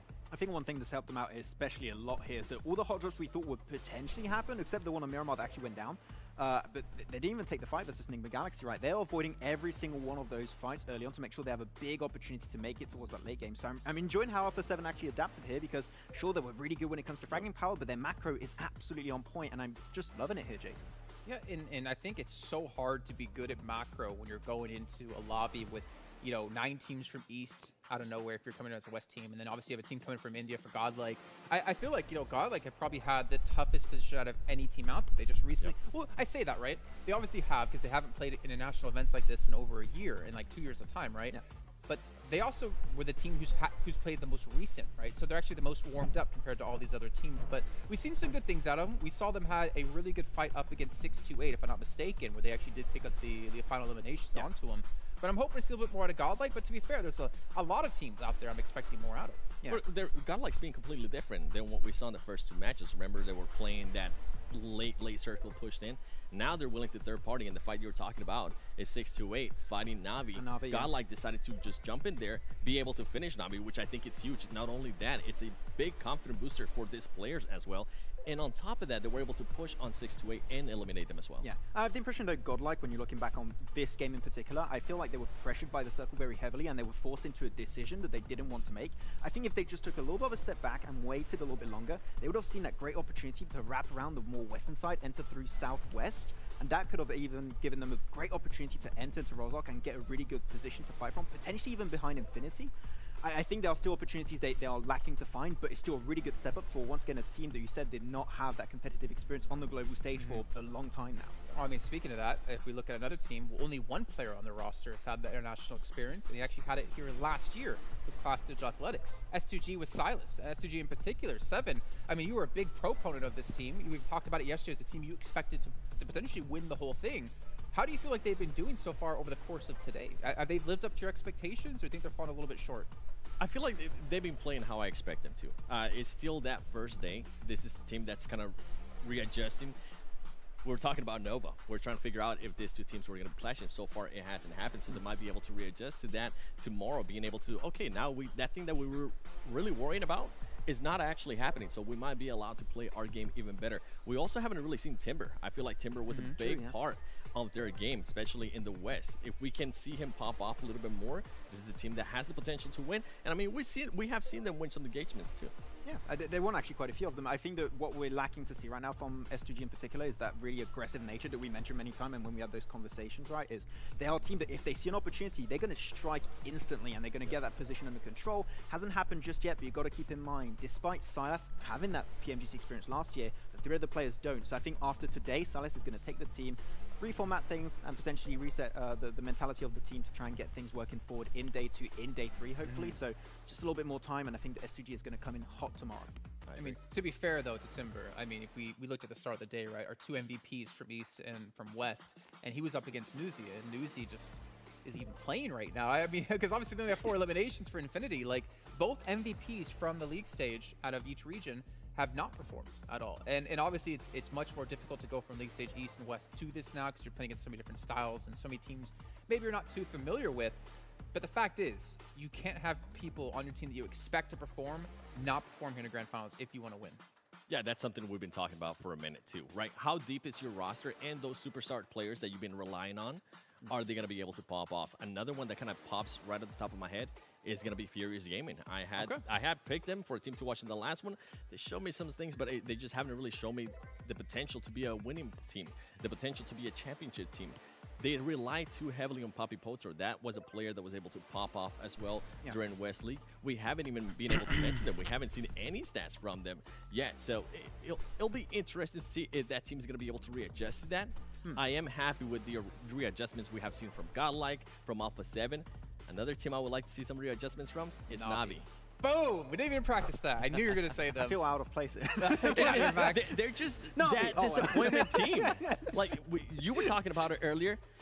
I kind of told myself, do not pick them this season. They're gonna be disappointing you. So far, that's exactly what they're doing. They start off super slow. Yeah. I feel like in the finals for West, they ended up in second place, but I feel like things went their way too good. They weren't really met with any confrontation from some of the other teams. It was too easy for them, and right now, they're just putting themselves in a big hole. Yeah, what I mentioned earlier, right? I have the impression they have blinders on. They got their own little bubble in which they're taking a fight. For example, the fight versus 628, right? Yep. Went well at the start initially, and then you have that third party from Godlike that they had no idea that was going to happen, right? So I think that having a little bit more map awareness, even if it's just having a scout that's maybe scouting a little bit more than usual, I think that could be something that could unlock potential for Na'Vi. But right now, the way they're acting things is good for fights, but when it comes to the macro, things are just topsy-turvy. Is not working out. Something different that they worked for Na'Vi there in the last one, they didn't decide to hot drop with Alpha 7. Yeah. They actually decided to go a little bit south of George. Okay, well, you know what? We have a lot of hopes for Na'Vi here going forward into the rest of the day, and of course the rest of the tournament as well. But before we can even get into the rest of the day,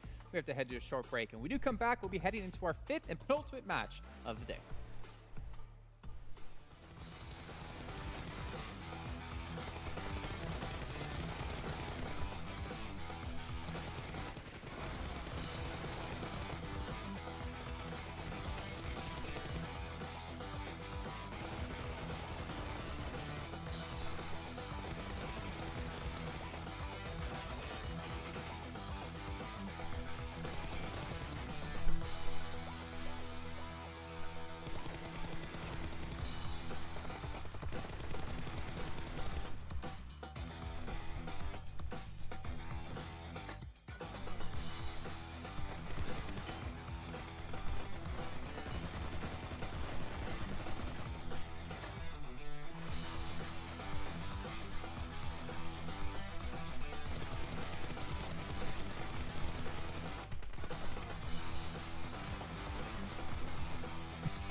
Hey, where the bums at? I'm on the perk. Like I'm a laundromat.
Que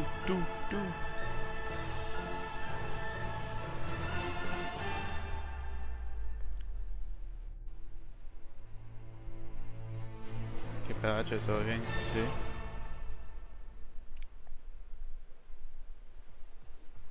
Ladies and gentlemen, there are 2 matches left to go over the course of today, and of course 2 days left of 6 matches in each of those days. But things are getting tough for some teams out there if they want to have a chance to break through into these top positions to take home a lot of bank. Well, they're running out of the matches to do exactly that. However, one team in particular, Nexria, coming in from Turkey, currently sitting in first place, doing phenomenal, and again led by the player of Frozen, making it look all too easy. But as we go forward into our next matches, there's still a couple of teams we were talking about before that we want to see step up. Navi, the likes of one of them. S2G, I still want to see step up just a little bit more, show that Turkish pride and show what they really can do. Of course, with Silas leading the helm. But Max, we still have a lot of East teams as well who are just really struggling.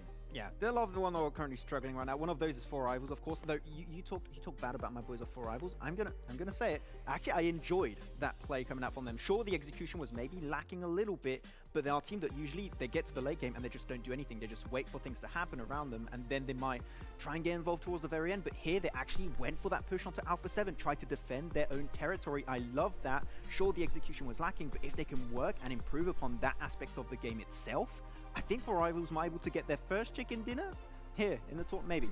we'll see.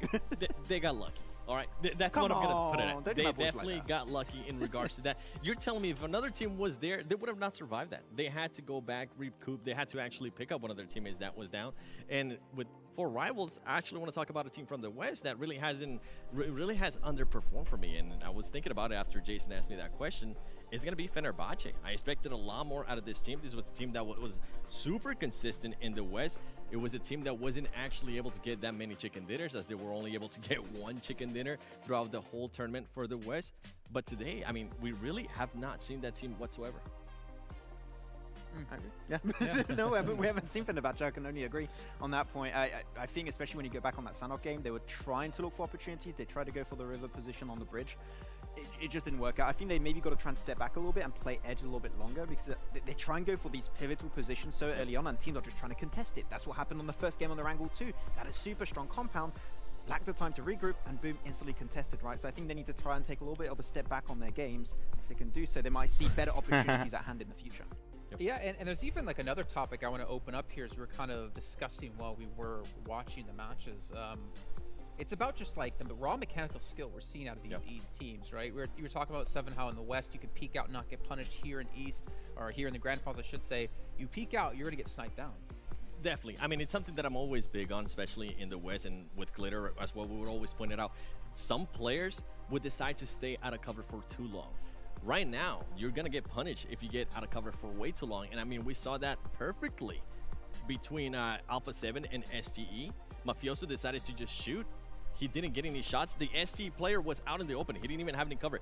He was able to locate him. He was able to crouch and get some shots on him and make Mafioso back down, even though he was the player with the height advantage and on top of that, the cover. Yeah, it was just a really good play. Good stuff, good stuff. I also want to give a shout out to OnePlus here, our sponsor at PMGC. With this OnePlus 9 Pro, you get smooth gaming with 90 FPS, and you guys never have to settle when you use one of those awesome, amazing phones. And speaking of that, I'm assuming all the players are enjoying it as well, as we're about to head into our 5th match of the day. The day's flown by, actually, now I think about it. But it's time to get back into our teams to watch, and I'll start things off. I chose Nigma Galaxy for a negative reason. They've had a good... Don't look at me like that. Team not to watch. No, team to watch, because they have done really well in the first 3 matches, but I'm worried if they can maintain a performance. They look terrible in the last match alone. But it's time to head into our casters. I'm sorry, Seven and Max will hear predictions later on. Throw it back on over to John Allen and Blake.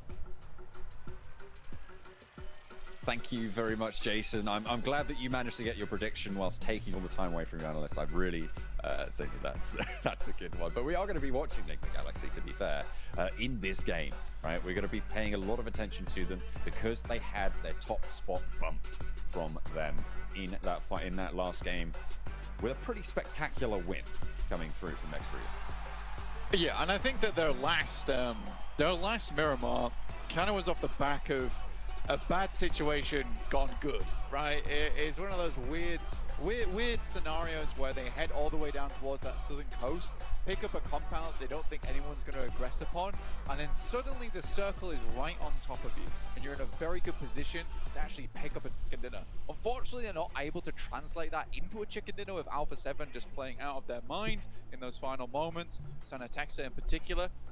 But, you know, they still got a fair bunch of points from here on Miramar, which is not usually where I expect Enigma Galaxy to get most of their points from. Pachinki starting point for them on Erangel is extremely good. Similarly, the Sandhawk feels like they've got that down to pat now. Miramar is a little bit more of a place where I expect things to be slightly different for this team of Enigma Galaxy. Checking out these other drop spots though, John, you know, fairly similar. We're seeing DXAV head up towards El Azahar. But it is Alpha 7 heading all the way up to Campo Militar. Now, they're really getting out the way a lot of times now in this lobby. Yeah, they are going to be right in that northern side, staying out of problems, staying out of trouble, but how long is that going to last them, right? If they're currently sat in 4th place, is that all they're destined for here? Because it's not really, again, if you're playing like that, you're not playing to win, you're playing to not lose, really, I think is the way I'd put it. Yeah, absolutely. I think that's a good way to put it. And I think for Alpha 7, you know, there's already that confidence. There's lacking almost when they don't go for that fabled route. Shit, bro, where's Nova at? Sandhawk, and instead head over towards that northwest island and decide not to challenge that. Disappointing. I don't think by any means Alpha 7's a bad team whatsoever. In fact, I think they are definitely probably the best. Oh, in fact, shit. No, I'll rephrase it. I think they are That the guy's best already getting in the West. sent. I think that there is reasons behind that. They are just one step ahead of everyone else. I think that they can play on par with the Eastern teams. And about taking towards 6-2-8 though, just one player. He's so screwed. Well, did look a little bit ropey, a lot of damage. Look at that, pumped into 6-2-8. But You got 3 of them low though. They get away with it. They'll be alright. And they're still in loot phase, which means that damaged armor can be replaced, can be just repositioned and get that healing on board as well. Yeah, and with our esports settings, you know, there's going to be a lot more loot lying around for these teams anyway, but Fenerbahce down to already just 3 is not great for them. You know, they're sat in 13th place with only 15 points total, which is not good whatsoever. But I think we need to start looking towards the middling areas of the table at the moment, because I think we've given a lot of love down towards those players at the bottom, a lot of love down towards those players at the top, but not really towards these middling teams. So I'm looking at Nova, Team Secret, Down 1. You know, Down 1 really dropping the ball that last game. And I know we might have said, don't do this to me, please. Uh-oh. You know, there's 2 in there. He's hiding behind the... best time for it. He's hiding behind that OnePlus phone. Watch out, Nox. How many days are there? Oh dear. 2 more. He strikes on out, gets a lot of damage, but doesn't find the knock there. Actually going to be chasing this one up. Knows. Doesn't know the floor, but he's going to. Drops down the stairs instead. There's some crossfire, and the rest of 6-8 now there for the backups. So This guy literally got a lost. little bit more. I was going to say safe, but Sunan gets pelted with a nade there from the side. Open machine. Where's the 4th? Hurt down. Yeah, really well played. Now, Nox can actually start to get into this fight. Molotov over through the side did actually spell a nasty end to them on their previous angle. How do you get Molotov, knocked? Daoshi somehow finds that shot. Broken machine equally takes a bit of damage. Yu Yang spots the Molotov burning out, and they push out the building. Get knocked, bro? Now look at that, goodness me. Daoshi on a tear for 6-8. So, beautiful stuff from 6-8 there. Yeah, there was a little bit of clap back. I also love that 33Z just opted not to join the fight whatsoever. He's got his Vector in hand. And delete just the final remaining remember for Fenerbahce here. See what they can get done, but I think 33Z That guy's should going have in this without one. healing. He's full HP. He's not done too much, and he's ready to put his name on the casket. Final player from Fenerbahce. Don't think they know where he is, though. They're worried about this building, but they've overshot by 1. This is not the sort of neighbours. Yeah, it's not the sort of neighbours you really want here for Fenerbahce. Yeah. Just trying to keep it clean, keep it safe for the time being. I don't think anyone's finding him anytime soon. Fully boosted up with a UMP in hand. You can see him there on your bottom left. He is full in concentration mode, just listening for any kind of sound cues that he might be able to leave. There is a vehicle. And Unfortunately, that's them faking him out though, so he's got to really be careful. I respect the patience here. Anyway, back to my previous point about these middling of the pack teams. You know, Team Secret really one that does surprise me a lot here. You know, 8th place, 29 points. I do think they look a lot better than they did in those league finals. You know, when we were looking back on that, John, it really did feel like Team Secret kind of hanging on by a thread towards the end of that one. I mean, they didn't even play it, right? They were just holding out for hope. I think that Team Secret, you know, there has been a resurgence for them here in the grand finals themselves. So I want to see more from them. They are still experimenting though. They're probably the team that's had the most sub-ins so far, you know, mixing and maxing out Kid as well as Mad Toy. I'm not sure the reasoning behind that. We all know how good of a leader Mad Toy is. So perhaps, you know, on those messier maps like Sandhawk, it's good to have Mad Toy in there so you can kind of lead them a little bit better in a map that is quite messy.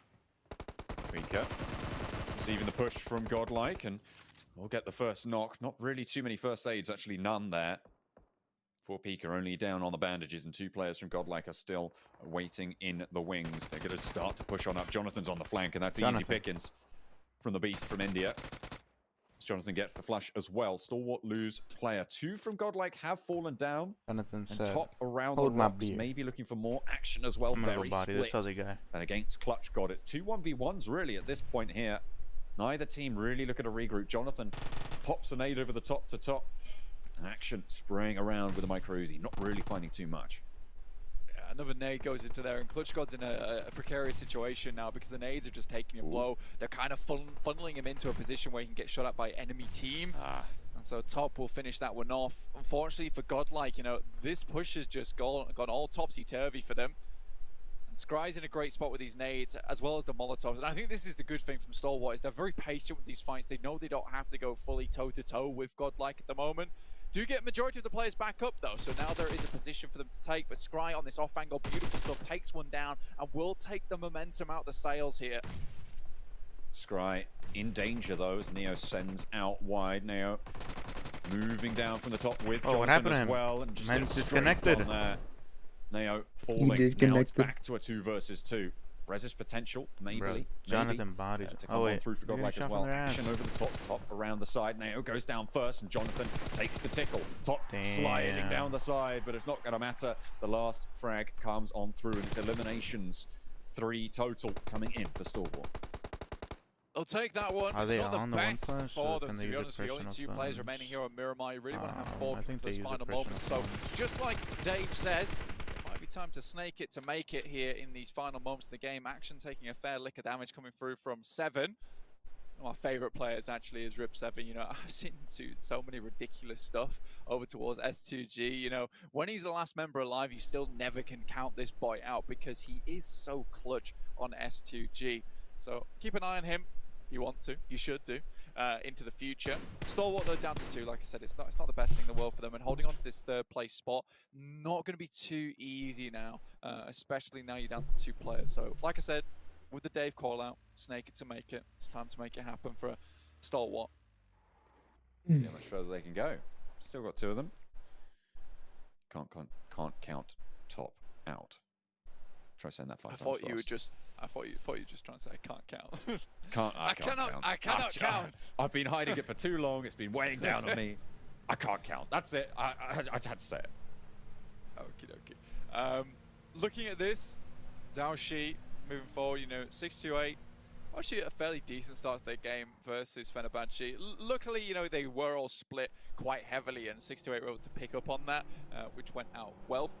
Down 1 though, they're in close quarters combat with some players from Enigma Galaxy at the moment. Enigma Galaxy heavily split. You see Frozen there on our screen. And the boy who really brought it back to bear in that last match. Really, really good stuff versus Down 1. Let's We have take a a quick look. interview. Drop it in.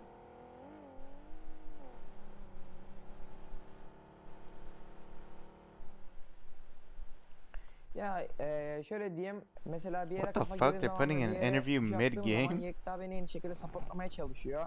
Hani adamlara özellikle pick etmemeye çalışıyor ve ben rahat oyun kurabileyim diye. İkinci olarak da Kudur, rotasyon konusunda birbirimize çok yardım ediyoruz. O bana yardım ediyor, ben ona yardım ediyorum.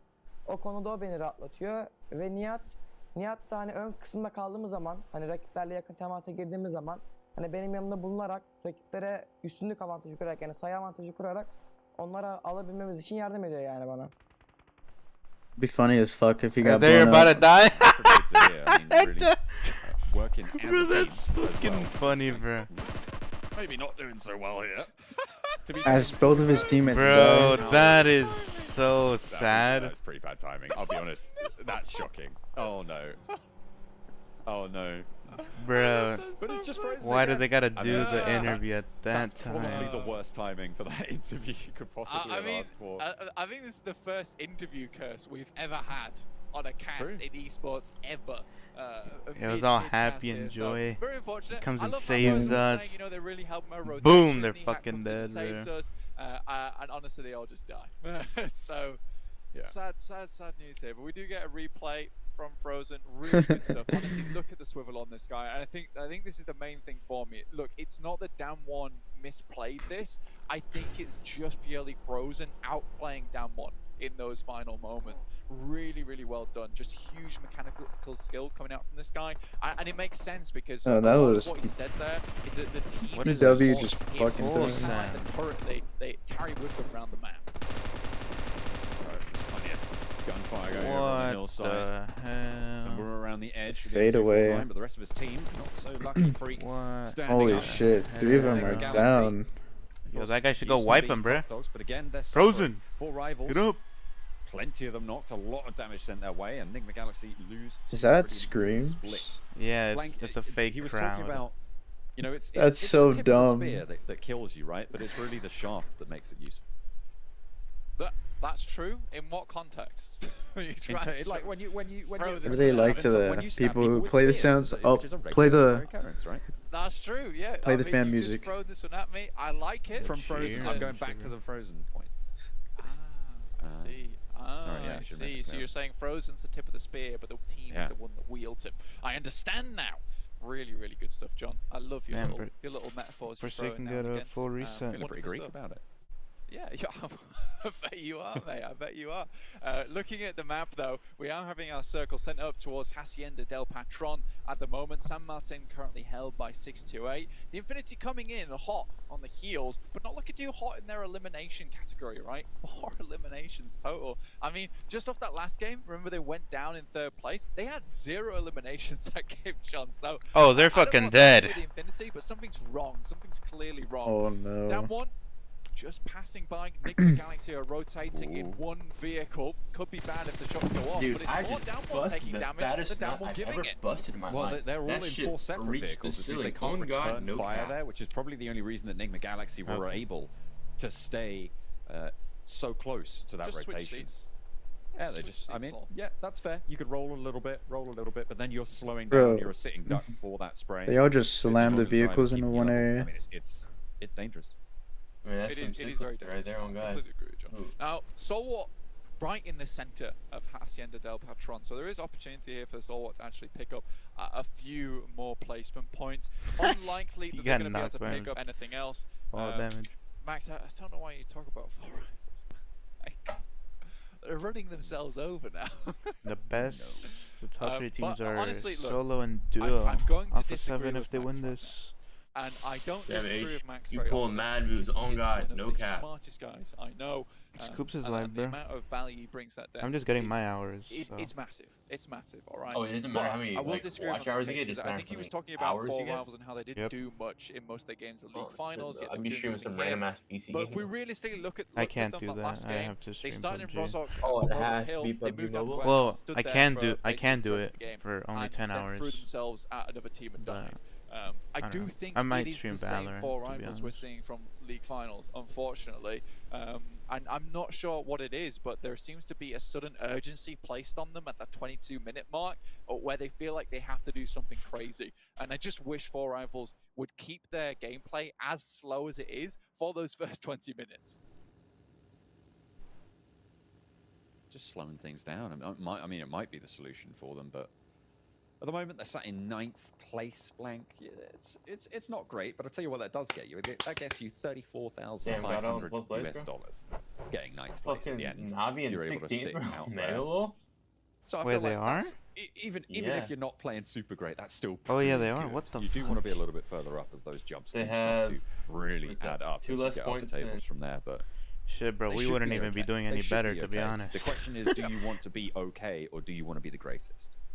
Yeah, I mean, but that's 4 rivals all the way, right? It's a 4 rivals result of 9th place, honestly. That's how it was in the league finals. It's how it was in the league play as well. They eked their way in. They didn't do poorly. They didn't do amazingly either. They know how to get to the end of the games. They don't really know how to close them out. Checking out this replay, oh, though. Shit. Oh. No. How is He just knocked his own teammate. What a fucking goat, dude. What a legend, dude. What an insane player. I've never seen such an amazing play before in my entire life. It's vehicle right away. It's vehicle right away. That's true. Go It's true. And you're in the way of that vehicle, man. That's all we have to say to you. Down 1 Gaming currently Damn, that was a circling clean in Stalwart's position. swerve Stalwart to get into that compound. trying to go for this this Sun Tzu play, which is act strong when you're weak. And honestly, they're holding down one of the strongest compounds in the circle just as 2, and that's fair play to them. You know, if you can kind of keep people at bay that way, they don't know you're 2. You just have to send some warning shots out. But again, that does put you at a little bit of a disadvantage. One of you goes down, there's only 1 guy shooting. You know, some people might start to think to themselves, maybe there's only 2 guys in there. Is that? Did Sun Tzu say that? That's pretty good. I like that. I like that. Yeah, act strong when you are weak. Act weak when you are strong.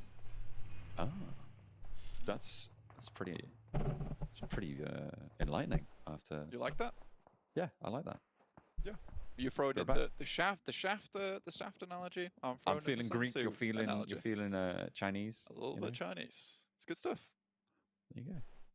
We're going all over today. I mean, to be fair, it is the Global Championships. We've got teams from all over the world fighting it out for the top spot. And at the moment, the top spot held by the Turkish team next to Ria. And they've been doing pretty well. They have, yeah. Honestly, this game has gone very poorly for them. Yeah, at one of the worst times, honestly. And if anyone clips that, I don't blame them because it was very funny. But Furious Gaming trying to get away from Alpha 7 at the moment. Now, I respect Alpha 7's play here coming on from the northern side. Worked out very well for the Infinity over on that East League, playing from the northern side of Miramar. A lot of teams don't tend to play up here, or at least in East League they didn't. But here we're seeing Furious Gaming play on this side of the map, Nova's on this eastern side, S2G's up here as well. So I think there's more emphasis on the northern side of the map. So Alpha 7 trying to get a knock so they can push with up. the West coming in here and filling a few of those gaps on the northern side of Miramar. And I love to see this. It's really shifting up the gameplay of what we're seeing from both Damn, these regions Furious, combined. help your teammate.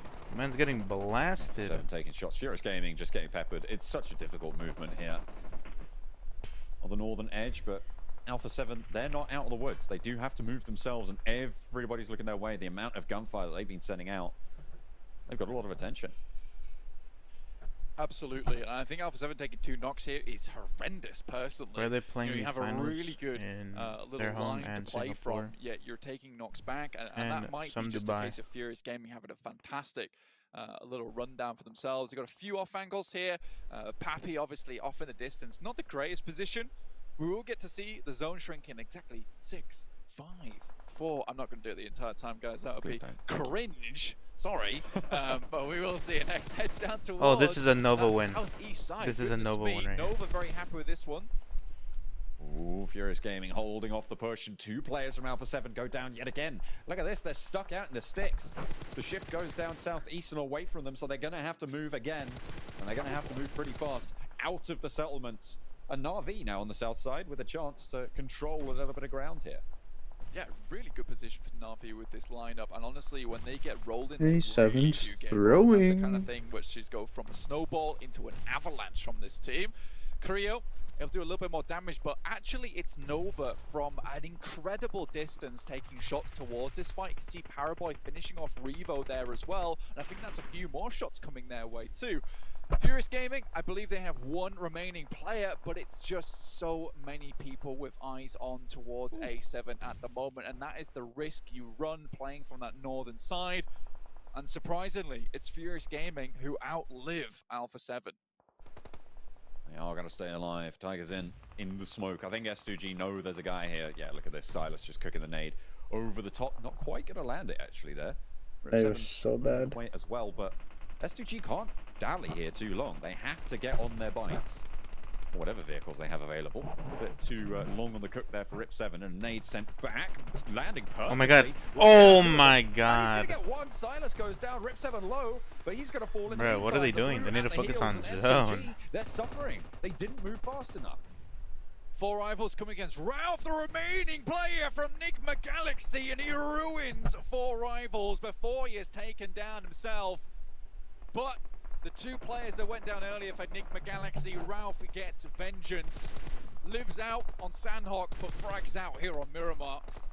Nova on the east, Na'Vi on the south. It's gonna be difficult. Oh, this guy's shitting on him. These compounds to leave these buildings, get towards this open ground. My Team god. Secret, Kid, Well, that guy's dead. He's gonna die to nothing to zone. do. Down 1 gaming, make the cross. It's a huge amount of damage though for along the way. Infinity taking shots as well, but Oh it's my Judy god, he's holding one this one HP. down. Massive nade. And where the fuck comes is over his way. Nova? I can only believe that was from Stalwart themselves. Nova's Just on the the far 2 right of the players map. making this one happen. They're I'm getting chilling. flashbacks to BTR, but it's Stalwart Been now. chilling. Trying to hold out top and action. If there's 2 players left that you want on this team, it is top and action. Another player from the Infinity falls. Oh, got they're 6 winning for elims sure. This time around, so they've more than doubled that count for themselves. Yeah, they're They winning. will not be They're gonna going wipe further. out Down DX. 1 eliminated as well on the Have northwestern control side. of literally the From these entire buildings, mountain. nothing but death seems to come for so Oh, many yeah. of these teams. Yeah, they won. 5 teams remaining now, John, and Stalwart's one of them. A hell of a challenge here in this game. And Wait, they've 2 of them got knocked. Really, really well done. I think they're not gonna 5th get place, put- regardless of they're what happens fine. now, is They're not gonna get beautiful for put- Stalwart with the beginning they had. Nade's coming through from Sunan. See what you can get done with this one. It's a long range one. I feel really bad for S2G because they whiffed 3 nades, in which case, you know, Tigers in comes back with an absolute corker of a nade, gets almost 2 Corker. of them. 6-8, rocking up the Corker. position. I believe they only have 3 players alive. Now Top What has is to that stop this one from going supposed through. to Nice mean? nade though begins the fight. Gets a lot of damage action as well, bobbling one up towards Sunan. If he steps too close, could be dangerous. Top back and looking for some healing as well. Sunan doesn't have the info, but he knows where action is. Pushes around the side, allows him to get the gun out, but it's not going to matter. Sunan gets away cleanly, and Top now looking for some retribution as Na'Vi looking to enter the fight as well. Top has the spray, he's looking good, and he finds one more. Yeah, Yu Nova's Yang, doing though, the fight. puts the final Yeah. nail in the coffin, gets that final elimination. But in the meantime, Na'Vi have swept this Shit. north side. They have control on the south. They got Nova just ends demolished. Paraboy remaining. They went too far left. Final Let's go player for for this team. more right. The last guy you'd want alive as well. He They has literally have just to get been on them. storming it throughout the East League, and now comes into the grand final. We're put down by Duck off in the he's dead. distance. They should have done Xavier that way before, hold though. out strong for a little They bit longer, did it but it's too They got Na'Vi too- who are starting they to got sweep too now. knocked. If there ever was a broom in the So, lobby, it would be Na'Vi that just themselves took because they leave that delayed Miramar it so much clean. more. So much sand everywhere. Well, You'd this think is it'd be too obviously a difficult, but Navi no. win. The boys of Na'Vi really strengthening their position now. You can see Tixie covering this angle. If Navi loses looking to this- get that healing off and will do so, but Tixie giving them the run around. He has They're a trolling. complete broadside view on Yu Yang. Needs to be careful of 33Z I don't even know and what to isn't say. overstepping. This is good from Tixie. I like it. Is Tixie gonna heal or Yeah, this is honestly a just case gonna of just stay in holding that back amount of health? the rabid dog that we know Tixie Oh. can be, and just keeping them at bay. Ooh, But that now nade. looks for at least one That nade was flush pretty there. clean. It's another elimination on board. 33 There it so is. it goes out, but they will finish him off, and now just 2 players remain. Now, Was this that is the Na'Vi that swing? we want to see, and it's so frustrating watching Na'Vi at times because we know how good they are. God, Yet my OCD with that Tox fire, we just Tixie's don't see fucking it out health. of them sometimes. Most of the time we see that ember, Boost and then at suddenly a least. bonfire, and then back to an ember again. We'll see if Na'Vi can finish out this game, though I've seen stranger things happen on Miramar. I mean, they started this game with about, I think about 12 points coming on through. So a chicken dinner here would be phenomenal to launch them up those standings, get them back in that conversation. DX Xavier with the duo, Duck and Lamborghini, hunkered down. Keeping it quiet for the time being. Fingers on lips. Bro, can y'all just Trying die not to already? Make too much noise. I think Na'Vi has a clear idea of where they are, though, regardless of the amount of decibels these 2 players are putting out. And this is just going to be a slow, sad suffocation through for DX Xavier. All angles are now covered.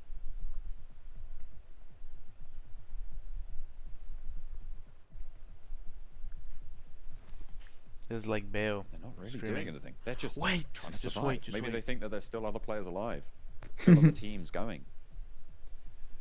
Honestly, sadly, at this point in time with the circle that got here, where DXavier have to move out into open ground, Nah, but Navi's Navi's playing it this right. They perfectly. should They just don't wait. have to There's no move. point of They can play throwing it. outside of the circle as They well already got, because they know like, all they the have the positions. entirety of the angles over on this eastern side, the western side, and the south side. They've cleared it all out. They know that there is only one location that DXavier can be. And I really like this. This is very, very surgical coming through from Na'Vi. They're playing passive, and I don't see it going any other way than them just. Oh pushing this one my down. God, he got they get the shit vision. on. Kitsune has the side He swipe. got One shit does get taken down. Tixi felled. The Lamborghini low and does get knocked. Just ducked now, and they have the off-angle Meku. Looks to wing out and handle it. Na'Vi take the chicken dinner. No, Great finish there from Na'Vi. You can hear the crowd cheering as well. Oh, yeah, that's a That real was crowd brilliant. right there. It's in Okay. my room. All Oh. hundreds of them in this tiny office. However, Na'Vi finishing out that game very, very strong. And again, this is The crowd is going They are a wild. fantastic team, but you can see them, they're not celebrating as of yet. There's still a long way to go. The high fives are coming through, that's fine, I like it, but I think that this team knows that there is still a bit of a mountain to climb here. But that's the type of performance we want to see from Na'Vi. You know, we only really saw that ending, taking out DXavier, but they were also able to cleanly finish off the majority of the players from Nova and clean out that western side as well. It just really is one of the things where I want to see more of that from Na'Vi. Yeah, 10 limbs on the game as well. It's a fairly standard chicken dinner total, but they are going to get a whole heap of points for that one. 25 points added to their tally. They should be pretty happy. Let's head back to the desk. Let's head back to this, brother. Remember, ladies and gentlemen, it's not the tip of the spear that kills you, it's the shaft of the spear that helps the spear go into you. But who's the wise words of John Allen there. I got so confused. I felt so bad for Blank because I think he had no idea where he was going with, and then I think even John didn't know where he was going with. He this found one. logic to it, and though. Blank found logic and gave it reason. But either way, Na'Vi did take home a chicken dinner, and again, a team that we've been kind of critical of starting slow in events. Of not performing up to the expectations we have. And hey, 7, they get themselves a big victory. The main question now is, are they going to be able to carry this momentum from the win, especially going into the last match before we go to the day 2? I would personally love to see it. How about you, Max? We want to see that Alpha 7 type of momentum built up for the side of Na'Vi. Hopefully that's what's going to happen. This game was a pretty straightforward one too. That big 4-man split that was really well executed. They regrouped on, I believe it was Matic at one point in that compound, and they just waited it out. And the moment they saw that circle starting to shift away and they knew the numbers already dwindled, they started getting involved. They started to get those frags and close off the game in good fashion. What I loved as well is that they did regroup, but they also decided to branch out again. Once they realized that there weren't really any teams nearby, they decided to branch out and actually use the terrain changes and use the cover that the terrain was providing for them, and it worked out wonders for them. We can see here our results from the last match. Obviously, Na'Vi taking home the 10 eliminations, so 25 points in total. But for me, what was kind of a letdown actually was Nova.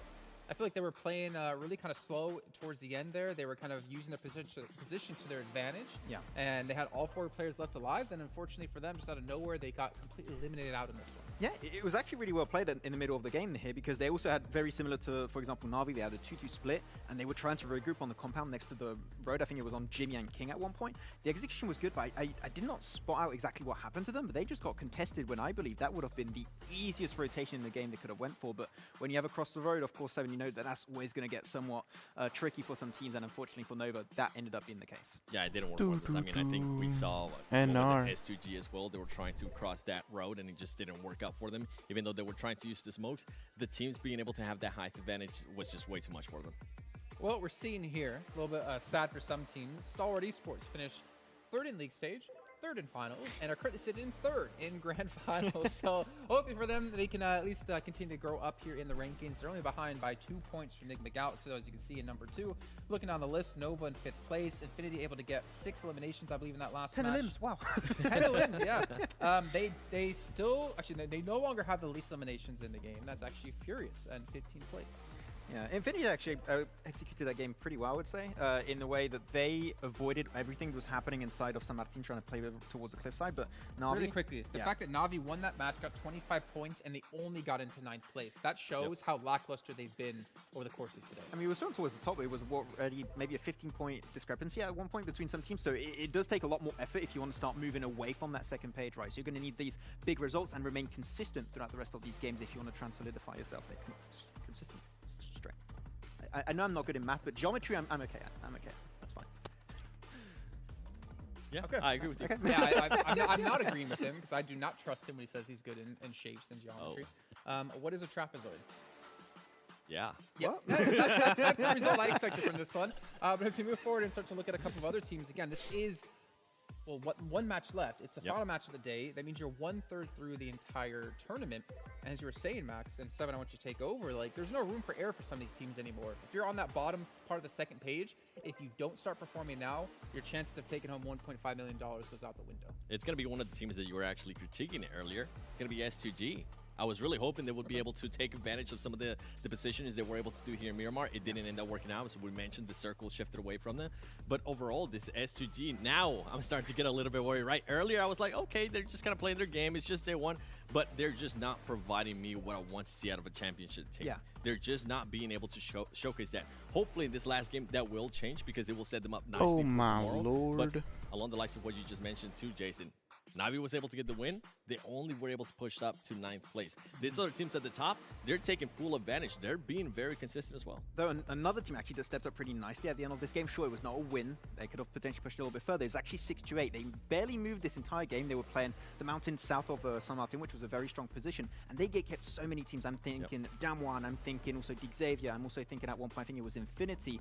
They actually were trying to get in strong positions and go aggressive really early on in that late game session. So I appreciate it from 6-8, and they need to step it up because, as we said, if you're at the bottom now, we need to start seeing some results, and they started to get a few points here. Yeah, unfortunately, Fierce Gaming, another team that you kind of touched on, Seven, a bit earlier on today, they are currently sitting down towards the very bottom of the table in the bottom two.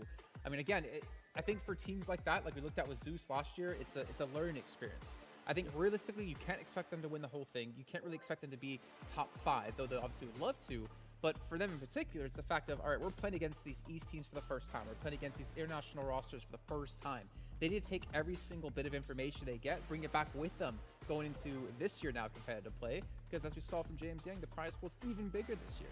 Yeah, I think with Furious Gaming, the main thing that we just haven't seen is the 2-star players. The main player, which is Papi Potro, we really haven't been able to see anything out of them. And then the second player, which was able to actually be a huge impact towards the performance in the finals of West, was Scream. None of those 2 players have been able to show up. And I know you were posing a question earlier. What's going to happen if those players don't show up? Well, we're seeing it right now perfectly with Furious Gaming. Yeah, and that's, I guess, the downside to having only like those 1 or 2 players in a roster who can perform, which we've seen a big change up in this year alone of like, if you're going to bring a team to play, to compete, you have to have everyone that can frag out when you need to. You can have everyone who can step up at that given moment. And some teams, unfortunately, just don't have that deep power within the team. Yeah, you got some teams like, for example, I would say Star Wars, and we mentioned Star Wars quite a bit, that they have even their support players, like I think the first game it was 5 eliminations going the way of Scry, and he's the one normally to set up action on top. So if you can have the entire team perform well, that is what you're going to go for. Though, here we're going to be taking a quick look into the clips of this game, and especially on Miramar, the rotation, I believe we're going to take a closer look. Once again on the top team, there's going to be Na'Vi, and we're going to see that split actually, Seven, that was so well executed, the way they regrouped, and as you mentioned also, how they took that position and that little bit of an extra breathing space towards that late game was just so well executed on their end. Yeah, it was perfect with Matic as well. I think it's really tell. Man, it's big. It's them. Wait, what? Okay, yeah. Well, you know what? Let's actually talk about what we saw from earlier from Matic. He was able to hold that compound. He was able to maintain that, and he was able to relay any information to his teammates that were actually towards the top. And as soon as they realized, hey, you know what? We don't have to worry from the south. There's currently not any teams coming to attack us. So why not? You guys push up to where you were and use that height advantage to our advantage, pretty much. Yeah, I think their position's a little bit wrong. Like, they're a little bit further down south to really display what was happening here in this circle. They had that split, and this is the moment that they understood. We are going to regroup in that position where Matic is currently playing, which is a strong compound. Not many teams had an opportunity to contest that position, so just instantly regroup, play from that position, wait for the numbers to dwindle, as I mentioned earlier. And the moment you know you got that man advantage for sure, that's when you start moving out, that's when you start fragging out, and that's when you try and confirm that win. And this is what we want to see out of Na'Vi, right? We want them to be able to put themselves themselves in a position so they can actually showcase their skills. We know they have some amazing players where they're able to frag out. We just haven't been able to see it, and this is perfect right here. Using that height advantage. Boy, I wish I had a little bit more height in my life. I'm really sure. You got you another box there. Come on. But yeah, with Navi, I mean, I would personally love to see more stuff out of this. This is the impressive Navi that we enjoy seeing, and we've only seen it one time. Hopefully they can carry that momentum. I think the important thing to keep in mind, though, for Navi is they have had a very lackluster performance so far in this event, but this is a big confidence game for them to really get that confidence back. You know, remind them, yeah, we can compete against the best teams in the world. We have a position in the top echelons of our rankings, and I feel like this is a much needed win for them. I mean, it's a proven fact that they can now, with this game, confirm wins. You know, actually transition it into a chicken dinner. You talked about it earlier, Seven, and that's a very important point. They are not a team that's renowned for their momentum. I want to see them build something bigger around this game. If they can do so, get maybe not even another win, just another top 3 and try and get some extra eliminations here and there. That is what is missing from Navi, and I want to see them step up in that regard. Yeah, I'm glad you mentioned confidence, because in that last game, we actually saw something really big. We saw Star Wars and Godlike. We saw them being able to take the fight, and we actually saw Godlike being able to kind of cause some damage. Star Wars ended up losing 2 players. Ultimately, it didn't end up working out for Godlike, but I feel like the hiatus that they have in regards to international play, this is a team that needs to win those. Even if you're just going to be able to knock a couple of players, that's going to be a huge confidence booster for you.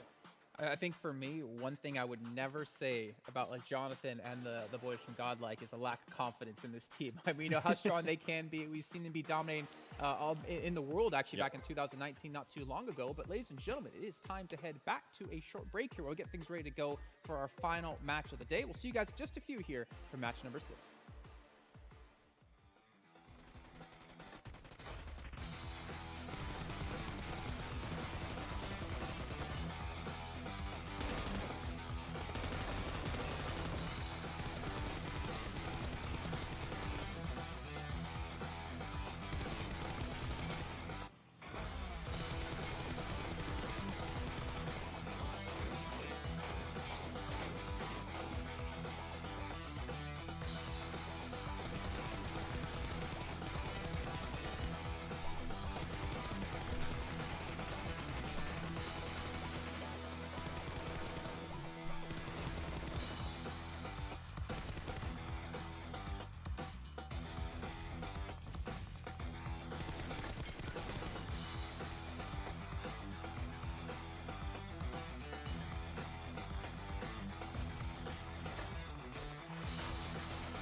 How many more matches? 2 more? 1 more? 1 more. Yeah, it's 1 more. Okay. What do you want to do after, Dragon? Shit. You want to play some Valorant? Yeah, we can play Valorant. I want to stream Valorant. I'm gonna do a scav run though, really quick.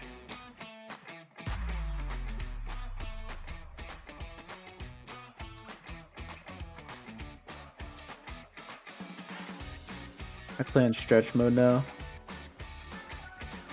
Oh yeah, now you do that. I mean, I think that would be really nice to have on. FPS is like so high. It feels weird how smooth it feels.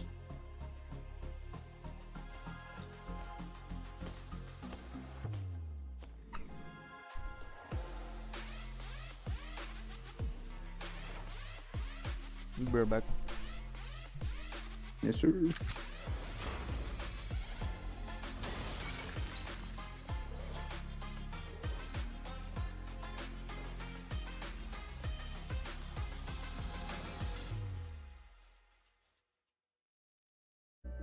I saw the first light, the first steps. Now I see much more. I capture Earth in all its beauty. I see action. I see drama. And I see it in the finest detail. Moments of inspiration and the first steps. I am the 1+9. All right, well, welcome back here while we get things ready to go for our final match here of our very first day of play. I'm just waiting for this one day to just zoom in so far, just hit Max in the face. That would be hilarious. Just Cap and Max spending several roles gaming there on the end to start to talk about this last game. And as we ended things off talking about confidence, we're to come back to that yet again here going into the last match. Now, obviously for these teams, very important to have a decent final match, because if you have a bad game, then you're going to be thinking about that all night long, right? And for some of these teams, they desperately start to need it. As we mentioned before, Na'Vi jumping up to only 9th place off of that victory. 25 points, and then we get up to 9th place. That's really a true telling of how unfortunate they have been so far in this event. But a lot of the teams out there, I want to see some big plays out of them. I want to see, again, maybe a repeat out of some teams. Maybe see Stalwart get a second chicken dinner. Who knows? They started things off with one. Yeah. Could they finish off is always going to be the question in my head. Yeah, I mean, one of the teams that I would like to see step up big time here would be Team Secret. That was my prediction of earlier. Didn't have time to talk about it just yet, but this is a team that has so much history to them. You have High Shots, you have also Matoy that's been mentioned a few times, that you don't have many players that played every single world tournament like a PMGC, and yet they did it in 2019, 2020, and now in 2021. So they have not performed as to what you would initially expect from a roster that stacked with so much history, and I need to see potentially them able to bookend it with a good result. But from what we've seen so far today, they don't even get remotely close to those wins, so they need to get consistently to that late game if possible. Yeah, I think for me, the team that I'm going to have to go with is going to be Fenerbahce. I called them out earlier. Nothing has happened with them. We honestly, this is a huge shock for me with how they were able to play during Wesley, during the West Finals. This was a team that was very consistent. Even if they didn't get chicken dinners, right, they were at least able to get those consistency top placements. They were actually starting to work on their elim strats. They were actually able to frag out even more and push themselves a little bit higher, maintain themselves within those top 6 for the West. But right now, we just haven't seen anything out of them. Yeah, we haven't seen much out of them, unfortunately. But again, there's still time. There's still plenty of time to do so, though the chance is actually high to be able to do that is starting to dwindle away. But you know what, Max? I do have a question for you. Wonder what I should do. Who's one of our lovely sponsors here at PMGC? OnePlus. Ooh. Okay, but what's so great about the OnePlus? It's the OnePlus. 120 hertz. Good luck with that. I'm not going to break. The OnePlus 9 Pro gives you smoothest gaming experience with 90 FPS. It's Damn, not bro, that the big in games real in the life, middle, they though. didn't It even know would be what it was amazing good if it was, for. because I couldn't take my pocket, but I would carry it on my back with me, and I would Gonna get probably fired. finally be able to play PUBG Mobile correctly, because I'm just terrible at it. I need every single bit of help I can get. But make sure to check them out here, sponsoring PMGC. They did in the league stage, didn't hear the finals. Maybe they'll sponsor us personally one day. Who knows? I know why you're sending this. I'm waiting for mine. It's coming. It's in the mail. Oh, yeah. Okay. It's in the mail. Yeah. It's in the mail. Yeah. But it was sent to my address, so unfortunate for you. Oh. But maybe we can actually get our teams to watch here a little bit earlier than normal, because I feel like we can really go into this a little bit more than we have in the past. And for you, Max, you already talked about them. I want you to finish off the conversation. I'm going to go on Stalwart for this one, for this Stalwart. last game. Stalwart, yeah, I mean, they started off with a win. I would like to see a bookend here with another win, right? And we're going to break the curse of that third place there, Jason, eventually. So getting second place, I'll be happy to see it. I'm the exact same. I want to be able to. Oh, I picked the same team, Stalwart Esports.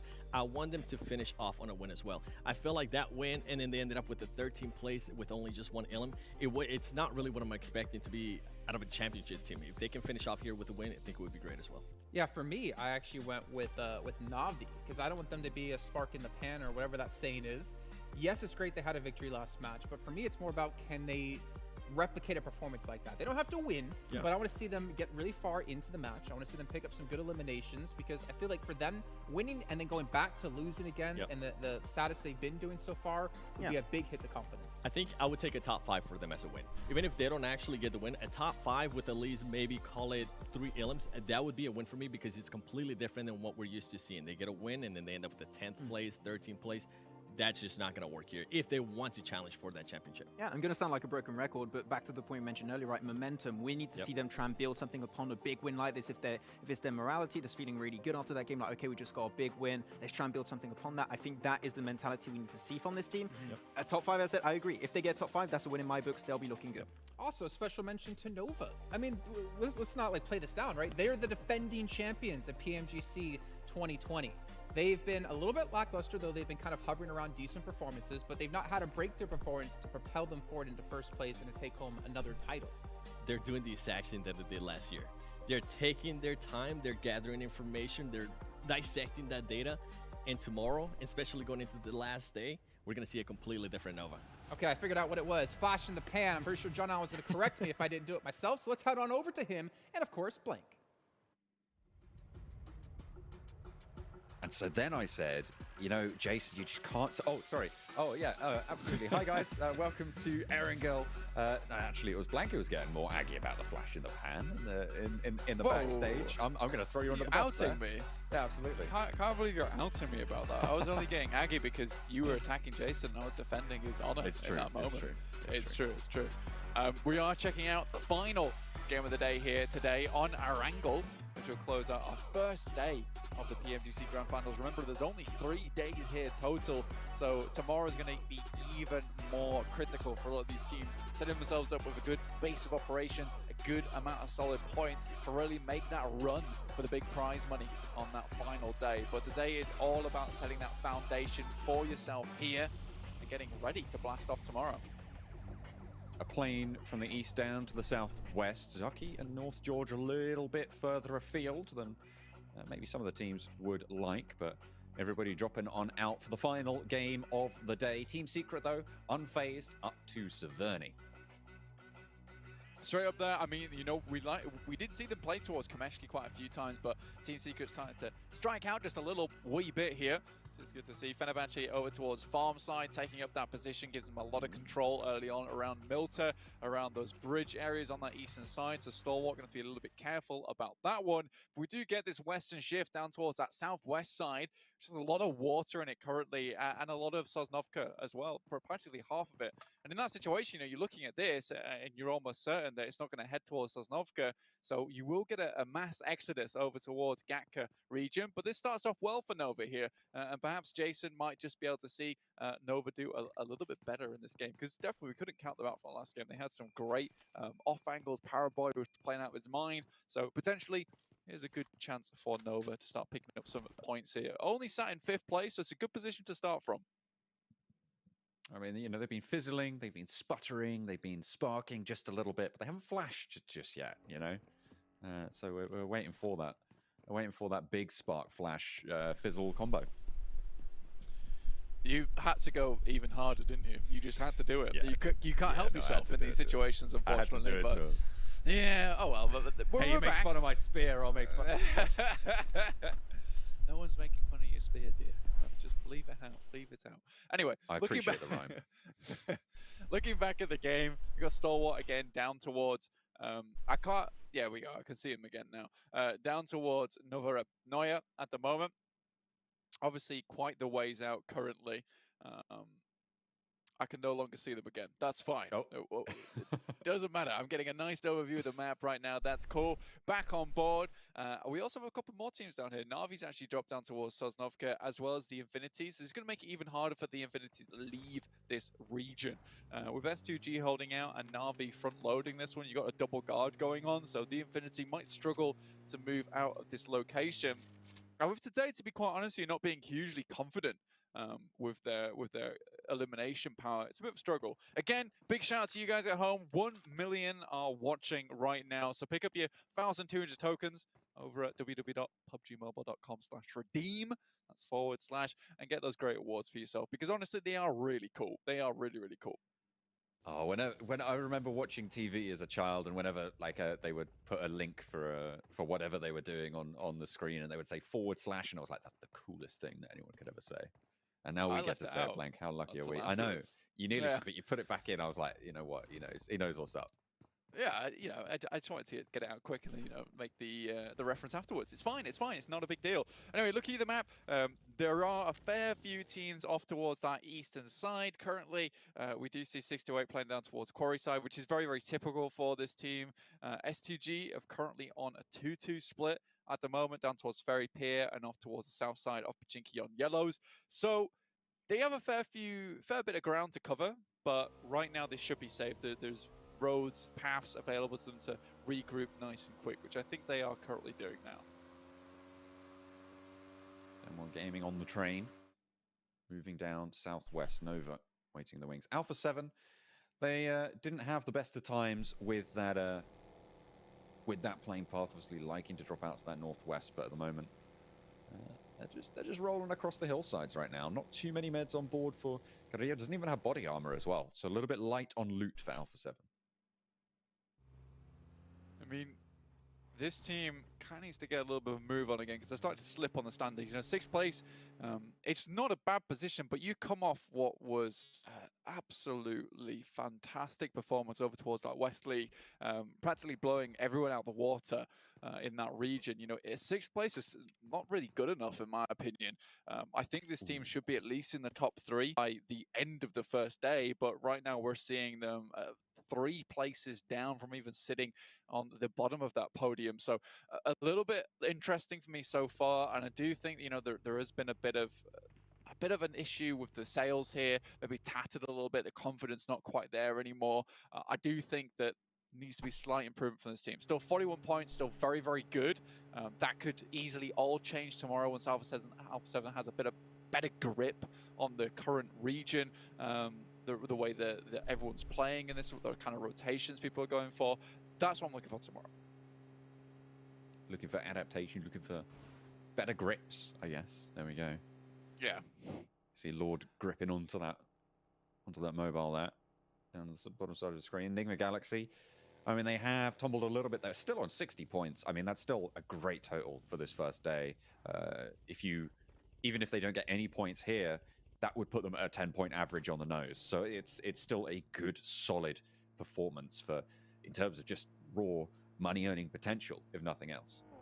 Yeah, exactly. I think that the main point I tried to make before I got grippy and slippy towards the end of that little analogy was that, you know, it's just not a position I expected them to be in. And I think that things can change quite easily and quite quickly with the way that the point distribution currently is. I don't think anyone's like far and away ahead of everyone else, especially with that last game with Enigma Galaxy going out early, next Ruya going out early as well. It's really given an opportunity for these teams to start catching up. I think for Stalwart, that was the biggest winner in my eyes, especially for that team, because even playing with 2, they managed to get to that 5th place, which has secured them a nice points total down towards that 3rd place, where they could have easily slipped off the podium. Dangerous waters for them. A couple of teams have headed central. I mean, Damwon and Nova probably the most closely fought right now. Enigma Galaxy sent through earlier and 628 as well. The crossing from the Infinity has started to come through as Na'Vi got out of the way in the meantime. And Fenerbahce have actually moved S2G a little bit further out west. Oh, shit. They're already fighting first zone. Keeping it big chillin' on that coastal side by Ferry Pier. Right now, it's this fight between Damwon Gaming and Nova that interests me most, because this is very akin to what we usually see from Damwon Gaming, at least recently, is a very quick exchange towards that central position of the map. Let's go for an A. King takes it right on the feet there, blows up in his face. That's a great start for the fight here for Damwon Gaming. And they can start to try and push the advantage a little bit further. Paraboy tries to head towards that position, gets the smoke out in hand. Clean knock there, but King moving down that hillside, getting back towards the rest of the team, but in comes Junie. The forward guard getting rattled just a little bit and sprayed down. A nice hold on that push against Damwon as they step a little bit too far forward. They weren't prepared for those off angles. You can see Fabian there getting peppered away. Paraboy looks for the shots with the DP. Gets back in the buggy. I'm not sure about that one, Fabian, but he's got to go down behind that position. Oh my god, Paraboy. Now Paraboy moves on for more. Paraboy? He is not waiting around, not hanging about for anyone, and Damwon Gaming are going to suffer fatal consequences. An unbelievable fight coming through here for Paraboy. Takes down 3, won't get the full squad wipe, but what more can you ask for from the star player coming through from Nova? Really good stuff, and not only does that secure them that team fight, it secures them a very good central position on the map. And with Damwon being sent away to that northern side where teams are trying to find a little bit of a foothold, it's only really a matter of time before that final player gets picked up from Damwon. So honestly, really, really well played there to you boys from Nova.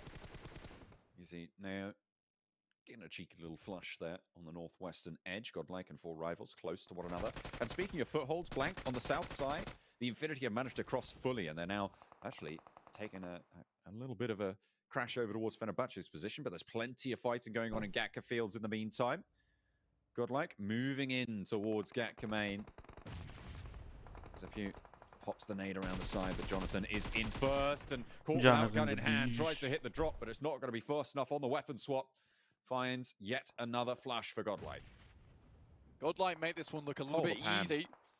With Forest coming through as well. Taking down one of the players off in the distance. Now it's just Lift remaining for this team. I don't know for how long. Doesn't look too happy about it. Do they know he's up on this balcony? They're scanning all the buildings. Jonathan being careful, being tentative, spraying down the door, and yeah, they're going to know now. They know exactly where this guy's playing. So much damage being poured on through, and it's Clutch God to deal the final blow. Eliminations taken away. 3 now total for Godlike in Gatka. Nice fight comes through from the Infinity to at least keep the boys from S2G back for a little bit longer, as well as Fenerbahce. But I think S2G set up this fight very nicely for themselves going forward, especially their positioning right now, circling around the Infinity, trying to clean up the scraps from this previous fight that just occurred. Mela just sends off to the distance, managed to keep himself in cover. But Silas might just be able to take some shots, but Mela's just a little bit too quick on the draw there. But Na'Vi are coming across the bridge in the meantime as well, so Mela has to be careful in this position on the south. The rest of Infinity probably going to be looking to back it up. Mela should know that Tixie's here. And the rest of Na'Vi are going to be paying attention to this position as well. Shots raining in, and Matic has a beautiful angle. The question is, how long can Tixie last? Probably going to have to fall back to the building. Just shoot under the buggy. The buggy. Still shots coming through, and Matic Thank you. will take him down. Nice and easy there. A couple of DP shots, Seb's on a dinner plate. Your boys are in full right now towards the south side of the island. We move away from Sosnovka, and now Na'Vi can start to keep that momentum going. Like I said, they need to fan the fires, keep that bonfire lit, because we know how good these guys are. And if they can finish today on a strong note, coming in tomorrow, you know, that 9th place could easily change. I mean, they didn't. They started, I think, in sort of 11th place in the game before that, and obviously doing so well in the last one. They've catapulted all the way up and looking good to challenge all the way up towards 4th position, potentially. I mean, a 5-point differential, sorry, 6-point differential between them and Infinity. You can see 9th to 4th, a very, very tight field in the middle. And you were talking about that sort of, that peloton, right? That middling pack that is so, so tightly knit. And it's worth so much money to climb towards the top of. Yeah, it's easy to trip up over other people towards the middle of that peloton where everyone's fighting so hard. Down One Gaming's final player in Forest trying to hold back the time from Team Secret. Managed to send Jumper back. Down One, as far as here, looking like a 4-man team at the moment, but Jumper looks like he's got his number. Looks to throw a nade over the top. Kid as well on the angle, watching for the run out, jumping right into the perfect position, but Forrest is out wide. Doesn't go down, but there's 4 players from Team Secret. I don't know, they're afraid. He gets out of the ditch. Did they see him run out? There's no way they didn't bridge too, but they do take a knock. No, yeah, I think they did. Yeah, they are up against Na'Vi at least. Now Team Secret just looking to finish out this final player. Down one. Wait. Not much longer to live here for them, I don't suppose. Forrest is still biding time, waits for the swing, but it's not going to work. Fredo finds the final down 1 player, and they will be going down and out. 7th place at the moment, 39 plus 1, so 40 points going in right now. Stalwart lose one of the place to Na'Vi here. Beautiful nade comes through. Godlike once again. Nova's gonna win this Trying one. to go up against 6-2-8. It's either way. Nox coming through. Clutch God does get flushed, and now only down to 3. 6-2-8 still have an opportunity to bring that player back up into action. Godlike very much in the midst at the moment. Paracord. 31 elims for next Ruya. That's nuts. 11 more than Enigma Galaxy. And 41.9% of those coming from Frozen? I mean, it's insane. It's pretty nutty, right? This guy has been on fire today, despite the name. Honestly, next Ruya, despite them being in 1st place, we're still waiting for a little bit more from them. Here on our angle, stuck center on the ridge sides, looking for any opportunity to move into this circle. Nova still with 4, though, after that brilliant start to their game earlier. Doing pretty well. 6-2-8, I mean, They have lost a player a little bit earlier on those hillsides.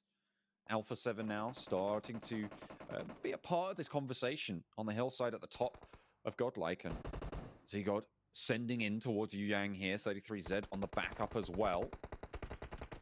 And there should be backup coming through from Godlike, but that's a low HP player right there. Yu Yang drops the nade at the feet, and it's actually Zgod who takes both of them down. It's 2 team knocks. It's disaster for Godlike. These nades have not been playing well for them today, Blank. Maybe they should keep the pins in next time. I think so. I think it's so awkward as well when you've got a guy jumping around the corner, you've got a nade in hand, you see a nade at your feet, you drop it right in front of yourselves, blow both the teammates up in that situation. So just playing under pressure there, Zgod lets it get the better of him. Unfortunate stuff, and 6-8 live to fight another day, yet they are on this southwest edge. That guy has to be angry. Move in. Teammating him. The circle actually favors them, as well as Furious Gaming in a nice compound towards the northeast, but a lot of teams still have to make their way in. Nova looking to hold out that western side. Still a lot of field in this final circle, so slightly awkward to play. You can see S2G just trying to make their way through the wheat fields. Enigma Galaxy as well, regrouping towards the top of the hillside. Right next to Ruya. Maybe looking to take that top spot back. Only 6 points separate them right now. So they'll be hanging on for that one.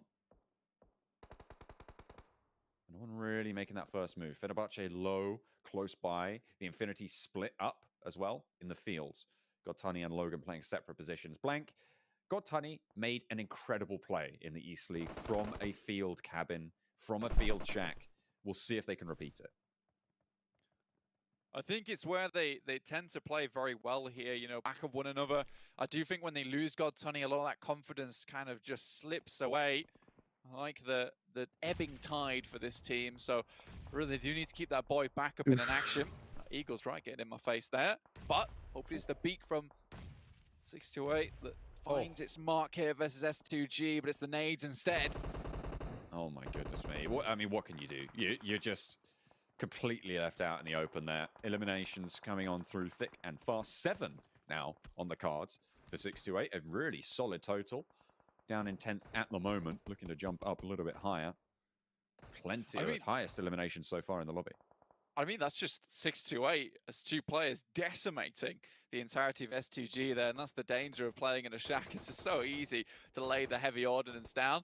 Godtani goes down, and that is not what you want to see from this team. Na'Vi making that one happen. Enigma Galaxy, you know, they were in a slight scuffle with next Ruya. You know, first place and second place respectively. Fenerbahce also looking towards the position, but it's Team Secret taking down How's he playing this so freely?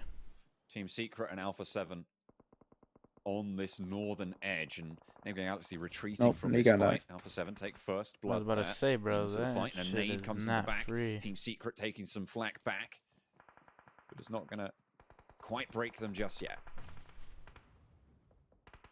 Looking at Team Secret, you know, they're going to have They're to lucky they got a reset. Ruya has a good position with the smokes and the trees to actually pick up both their players, get back into position. Godlike does go down. It will be them seen back up to 22 points. About in 14th place currently. It's not a great place to be. Again, all these players just trying to warm up to this massive field of incredible teams. Not to say that Godlike is not an incredible team either. You know, the amount of experience coming through from that team is unreal, and it really does feel like a match made in heaven. Strays down from next Ruya. Team Secret still holding on. Still have Kid a little bit further out for the backup. The core 3 on the forefront now. Next Ruya going to have to move towards Enigma Galaxy. One of whom is knocked at the moment, but very resible in their position right now.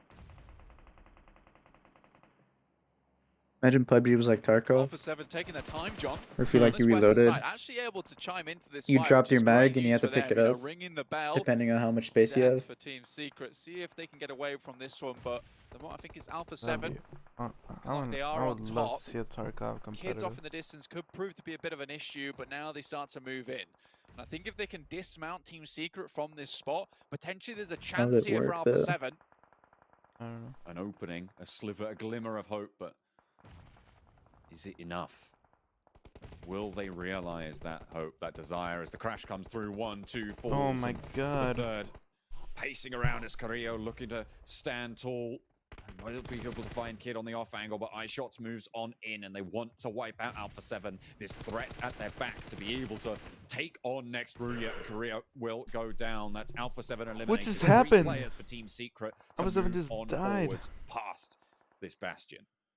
Really good stuff They coming threw. through from Team Secret there to hold off versus Alpha 7, and not good news for Alpha 7 at all. You know, the best of the best coming through from West, losing against Team Secret, who we've always felt like kind of was a lukewarm pick over towards the East League.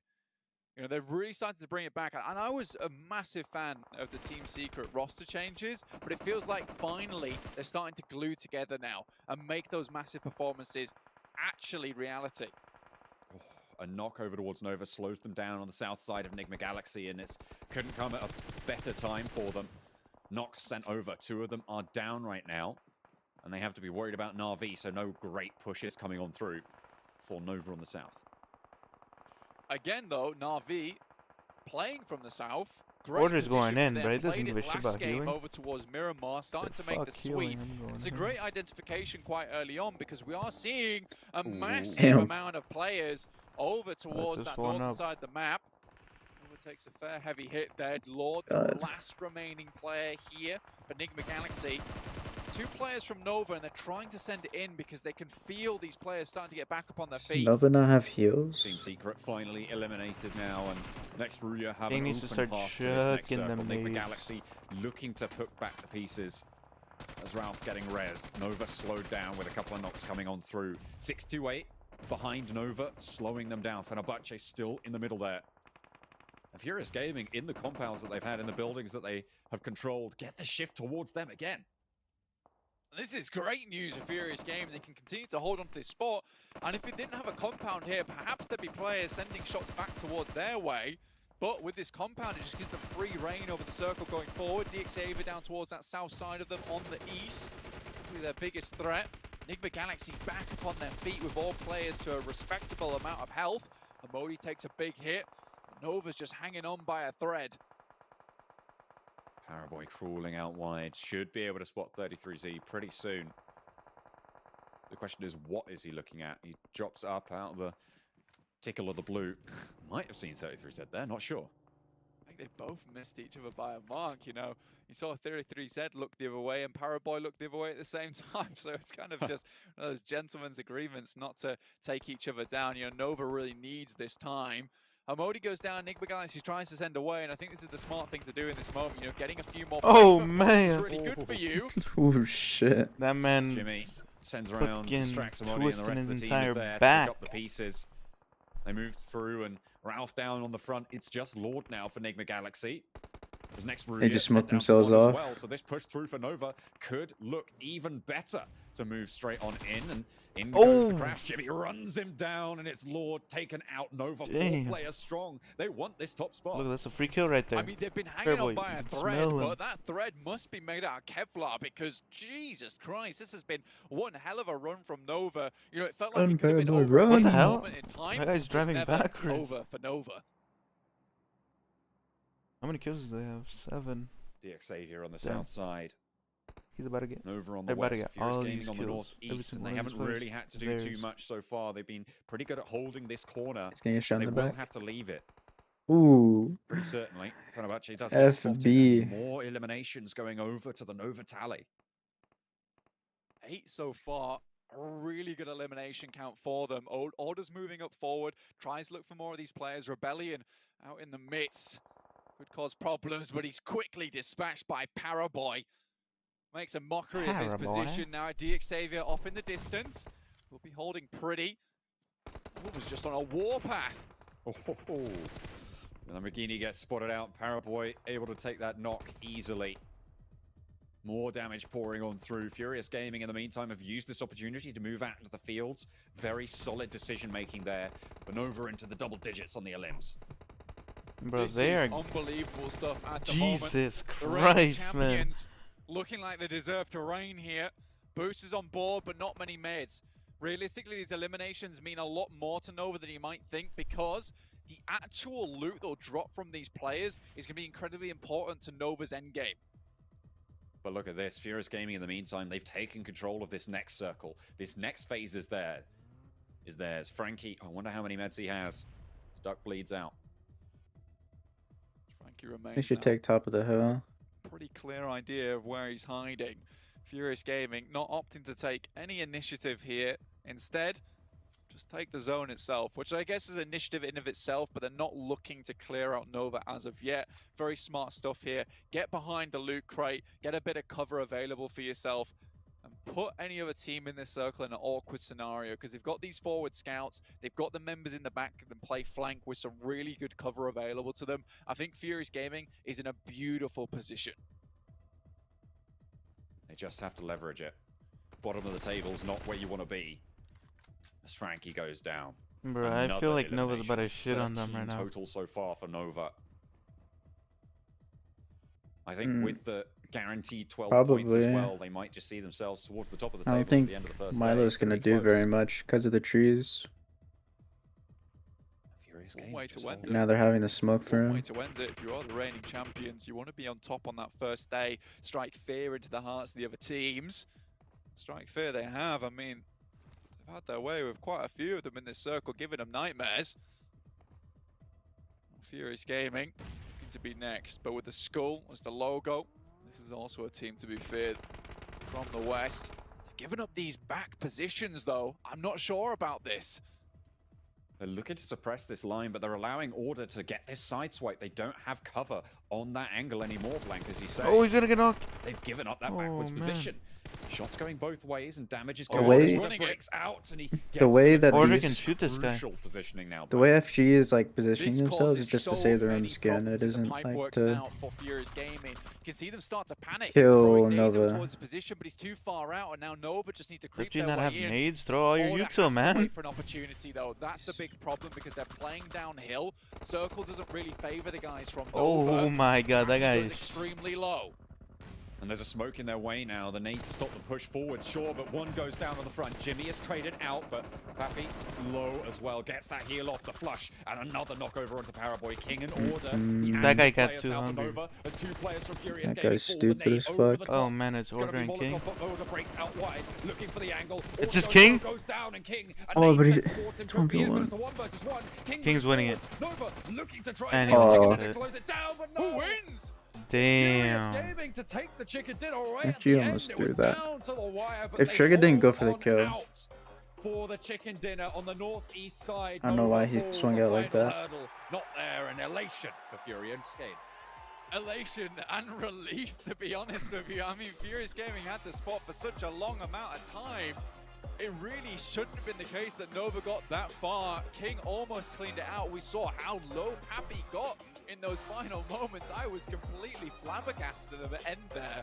Honestly though, Nova have really put their mark on that game. Incredible stuff. I think the most unfortunate part of that is they don't get any elimination pickups towards the end there versus Furious Gaming. All players still technically alive in those final moments. Very, very well done to Nova though. But Furious Gaming, this is how you end a game when you're in such a good spot, right, John? When you hold those compounds, when you're in a good position, take the initiative, take the zone, get set up, and then go from there. I do think there was a slight misplay at the end, actually taking away your backwards defenders, but alas, it works. I mean, they lose those angles, but they win the game. It doesn't matter in the end. Maybe something to learn from, though, and Nova falling just at the end there. Unfortunate, but Furious Gaming from the bottom of the tables get a chicken dinner. The pan has been flashed. I know, Blank, don't be too mad at me for that one. I'm sorry, man. But Furious Gaming, what a time for them to come alive. A time that they desperately needed to get a victory under their belt, but more importantly, get some confidence under their belt as well. But we were looking honestly at Nova in those final situations. Like Nova, they're on 13 eliminations. They still have 4 more to pick up. It could have been our biggest game of the day, but they just fall short. But either way, they're still performing well. They're being quiet, like you mentioned before, 7, and maybe leaving it all towards that What's last his thing. NV Just send for find those Nova? final 3 or 4 rankings. What do we say? Maybe tomorrow we'll start hearing about Nova. Well, they were like, you know what? We'll jump one up. We'll start. You can talk about us right now with Nova. I mean, the way that Order was able to rotate, I completely agree with what Blank was saying there. I was surprised that Furious Gaming allowed that to happen. But going to Furious Gaming, I mean, I gotta give him some props because the player that I've been talking about and the player that in a way I was calling out and hoping that we will be able to see here, Papi Potro being able to clutch up against Nova too. I mean, that is going to be such an even bigger confidence booster for that player.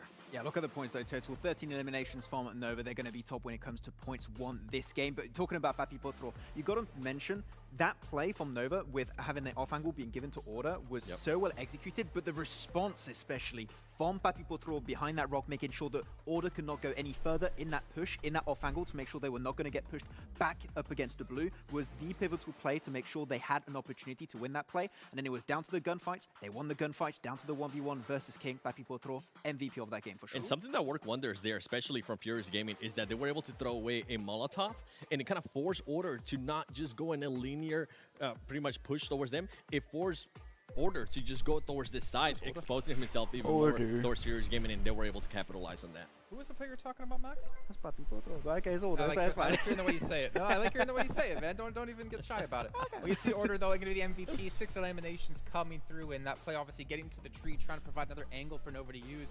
It was a smart move, but in the end, Fierce were just a little bit smarter, I guess, as you mentioned, Sam, with that Molotov coming able to really force Order into a different position.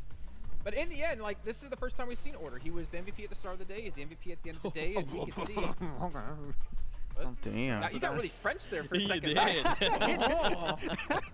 I got my inner Calaris, but it became French for a second there. We had over 1,000 damage made by both Order and Paraboy, but the execution was really strong. And you got to keep in mind, when we were looking at them rotate, the entry point was a really good idea from them coming from the western side. You have that little bit of a high ground position that you can abuse with that third-person perspective, but there was too many teams for them to fight. It was Next Royale, it was Team Secret, Enigma Galaxy, 628, Fenerbahce. It was super, super hard for them to get involved. And one thing that Blank mentioned that actually they played around really well was they were just waiting out for teams to dwindle in numbers one by one. They picked up all the loot, which I feel bad saying Blank was right because he destroyed one of my points earlier. But it was a really good execution. They were able to buy more time with the utility they picked up to try and make sure they had a shot for that chicken dinner. All this Nova love. I gotta give him more love to Furious Gaming, because something that they did that I think worked out well for them is when they did have that compound, they didn't just wait there. They didn't just decide to, you know what, we'll just keep on waiting. Yeah. They were active. They were able to get those ilms. They were able to make sure they kept an eye on everybody and seeing where they were going to be going and trying to set themselves up for that win. So I think Furious Gaming, this is a huge game for them. We've always talked about, remember, we're talking about 19 ilms in one win. And ours in first, Nova's coming up, bro. Well, I mean, at least for Furious, they were 15th, I believe, going into this match. They pushed themselves up to 10th. Unfortunately, Godlike has fallen to 16th, but if we look towards the front page here, Nova have snuck their way into second place. 0 chicken dinners. Every team around them has a chicken dinner, but 32 eliminations, the second most fragging team in the lobby so far. They've been putting on a stellar performance and put themselves in a really good position, only 9 points behind. That's 9 points. Okay, I thought we were checking, making sure it was 9 points behind. But okay, because I take a little bit longer, so I just need to make sure the math was right. But yeah, Nova, and especially looking at that, it's pretty even between the eliminations and rank points they're able to get between their games. So you can say every single time is about 50-50. You're going to be a team that's pretty high in the overall ranking. So happy to see it. And looking at our elim rankings in this game too, well, not in this game, so throughout the entirety of the day, Frozen's going to be on top from Turkey. Amazing thing to see once again. But Nova, able to be consistent at the end of the day, was Paraboy able to get himself 14 and Order 12. Really, really big step up from Nova. If they can continue that in day 2 and day 3, then they are a team that can significantly improve on a day-to-day basis. They could be gunning for that first place easily. I'm not gonna lie, I need to cough too looking at this one. 7 Frozen leading the way here over Paraboy. I mean, this is his first like big international global event. He was like 15 years old, I believe, when he came into the team. And he's got 15 elims. Like, this is a phenomenal performance out of him. What's crazier is he's currently tracking to actually improve on the amazing performance that he had on West League Finals. He ended up with 24 elims. Right now, he's only just 10 elims with 2 days remaining, with 12 games remaining in regards to that. And it's crazy to think that we were talking about Nova, we were saying how quiet they were being, but how consistent they were being as well. And here they show up on this final game and just kind of... Any doubts that we might have had, any doubts that the viewers might have had, they are the champions, they are the defending champions for a reason. And once again, Paraboy showcasing that he is, in my book, I'm going to put it out there, he is currently the GOAT. But does he follow you on Instagram? No. I just follow you. Does he follow you? Of course not. Who's gonna follow me? At least I got like Luxy following me. I'll take that. No. I'm pretty sure you follow Zute at least. So Zute's who doesn't? Following that over on us. But still, like, yeah, this is exactly what we saw in East League with Paraboy. Right? What are they talking Even about? though his team was doing bad, which they're not doing bad whatsoever here. Yeah. But even when his team was like 16th place, he was still top 3 when it came to eliminations and damage, right? And we're seeing right here, he hasn't been the MVP a single time for his team, and yet he's leading by 0.5 MVP points. It's just he's just so consistent when it comes to performing every single game. If it's in terms of damage, survival time, any situation you throw his way, he will find a way to make it work in any way, shape, or form. And that's just why he's on top of his game every time. But now having Order back him up, being on top of almost MVP there, being actually in second place for the MVP races, impressive is what we needed to see from them from the Eastern League. And now they're actually performing at the top tier. There's no room for mistakes, and they knew that coming into this. Yep. I think the only letdown for me, unfortunately, and I do love you guys. I mean, I predicted you guys almost every single time when it came to the league stage. We're not seeing Newsy from Infinity. I mean, he was typically like the one to always stand out. He was one of the top 2 fraggers, I believe, throughout the entire event. And he's been non-existent so far. I think at the start of that game, we saw some stats pop up, and I think only 2 players in the team had eliminations before that. That means you have 2 players in the team before this game that had 0 eliminations apiece. So they need to try and find the issues, fix them ASAP, because you only have 2 more days of play. That is maybe not going to be enough to step up. At least now they're starting to get elims, right? Hey, no, that's so they're going their way. Well, here's a quick little recap. Looks like coming in for Furious and how things went throughout this match. And again, I think for them, like, such a big confidence booster. This is the perfect way to end off the day. Get a nice little victory, get some confidence back into your team. Again, this is your first big international event on a global scale. And that might give them the boost they need coming into day 2, saying that, all right, we can pick up victories. We can get wins. Let's continue this momentum into day 2 and shoot up, even further in the rankings. Yeah, one thing that I'm able to see actually with this map feed that I wasn't able to see actually in the games itself, their response time to every single circle shift is insanely fast. The execution on that end, they see circle, like boom, okay, we have a game plan, we're going to execute it, we're going to get in position, and that's what we said also earlier. They had that strong position towards the end. You might think some teams are a little bit too passive, but here, they were willing to take shots. I think they even took a huge third party. What was it versus Team Secret versus Nextria? Getting those extra eliminations left and right. I like seeing that proactiveness towards the late game, and they made sure also that worked out in that fight versus Nova. Alright, I'm going to stream on YouTube right now. And this is exactly what we were talking about, right?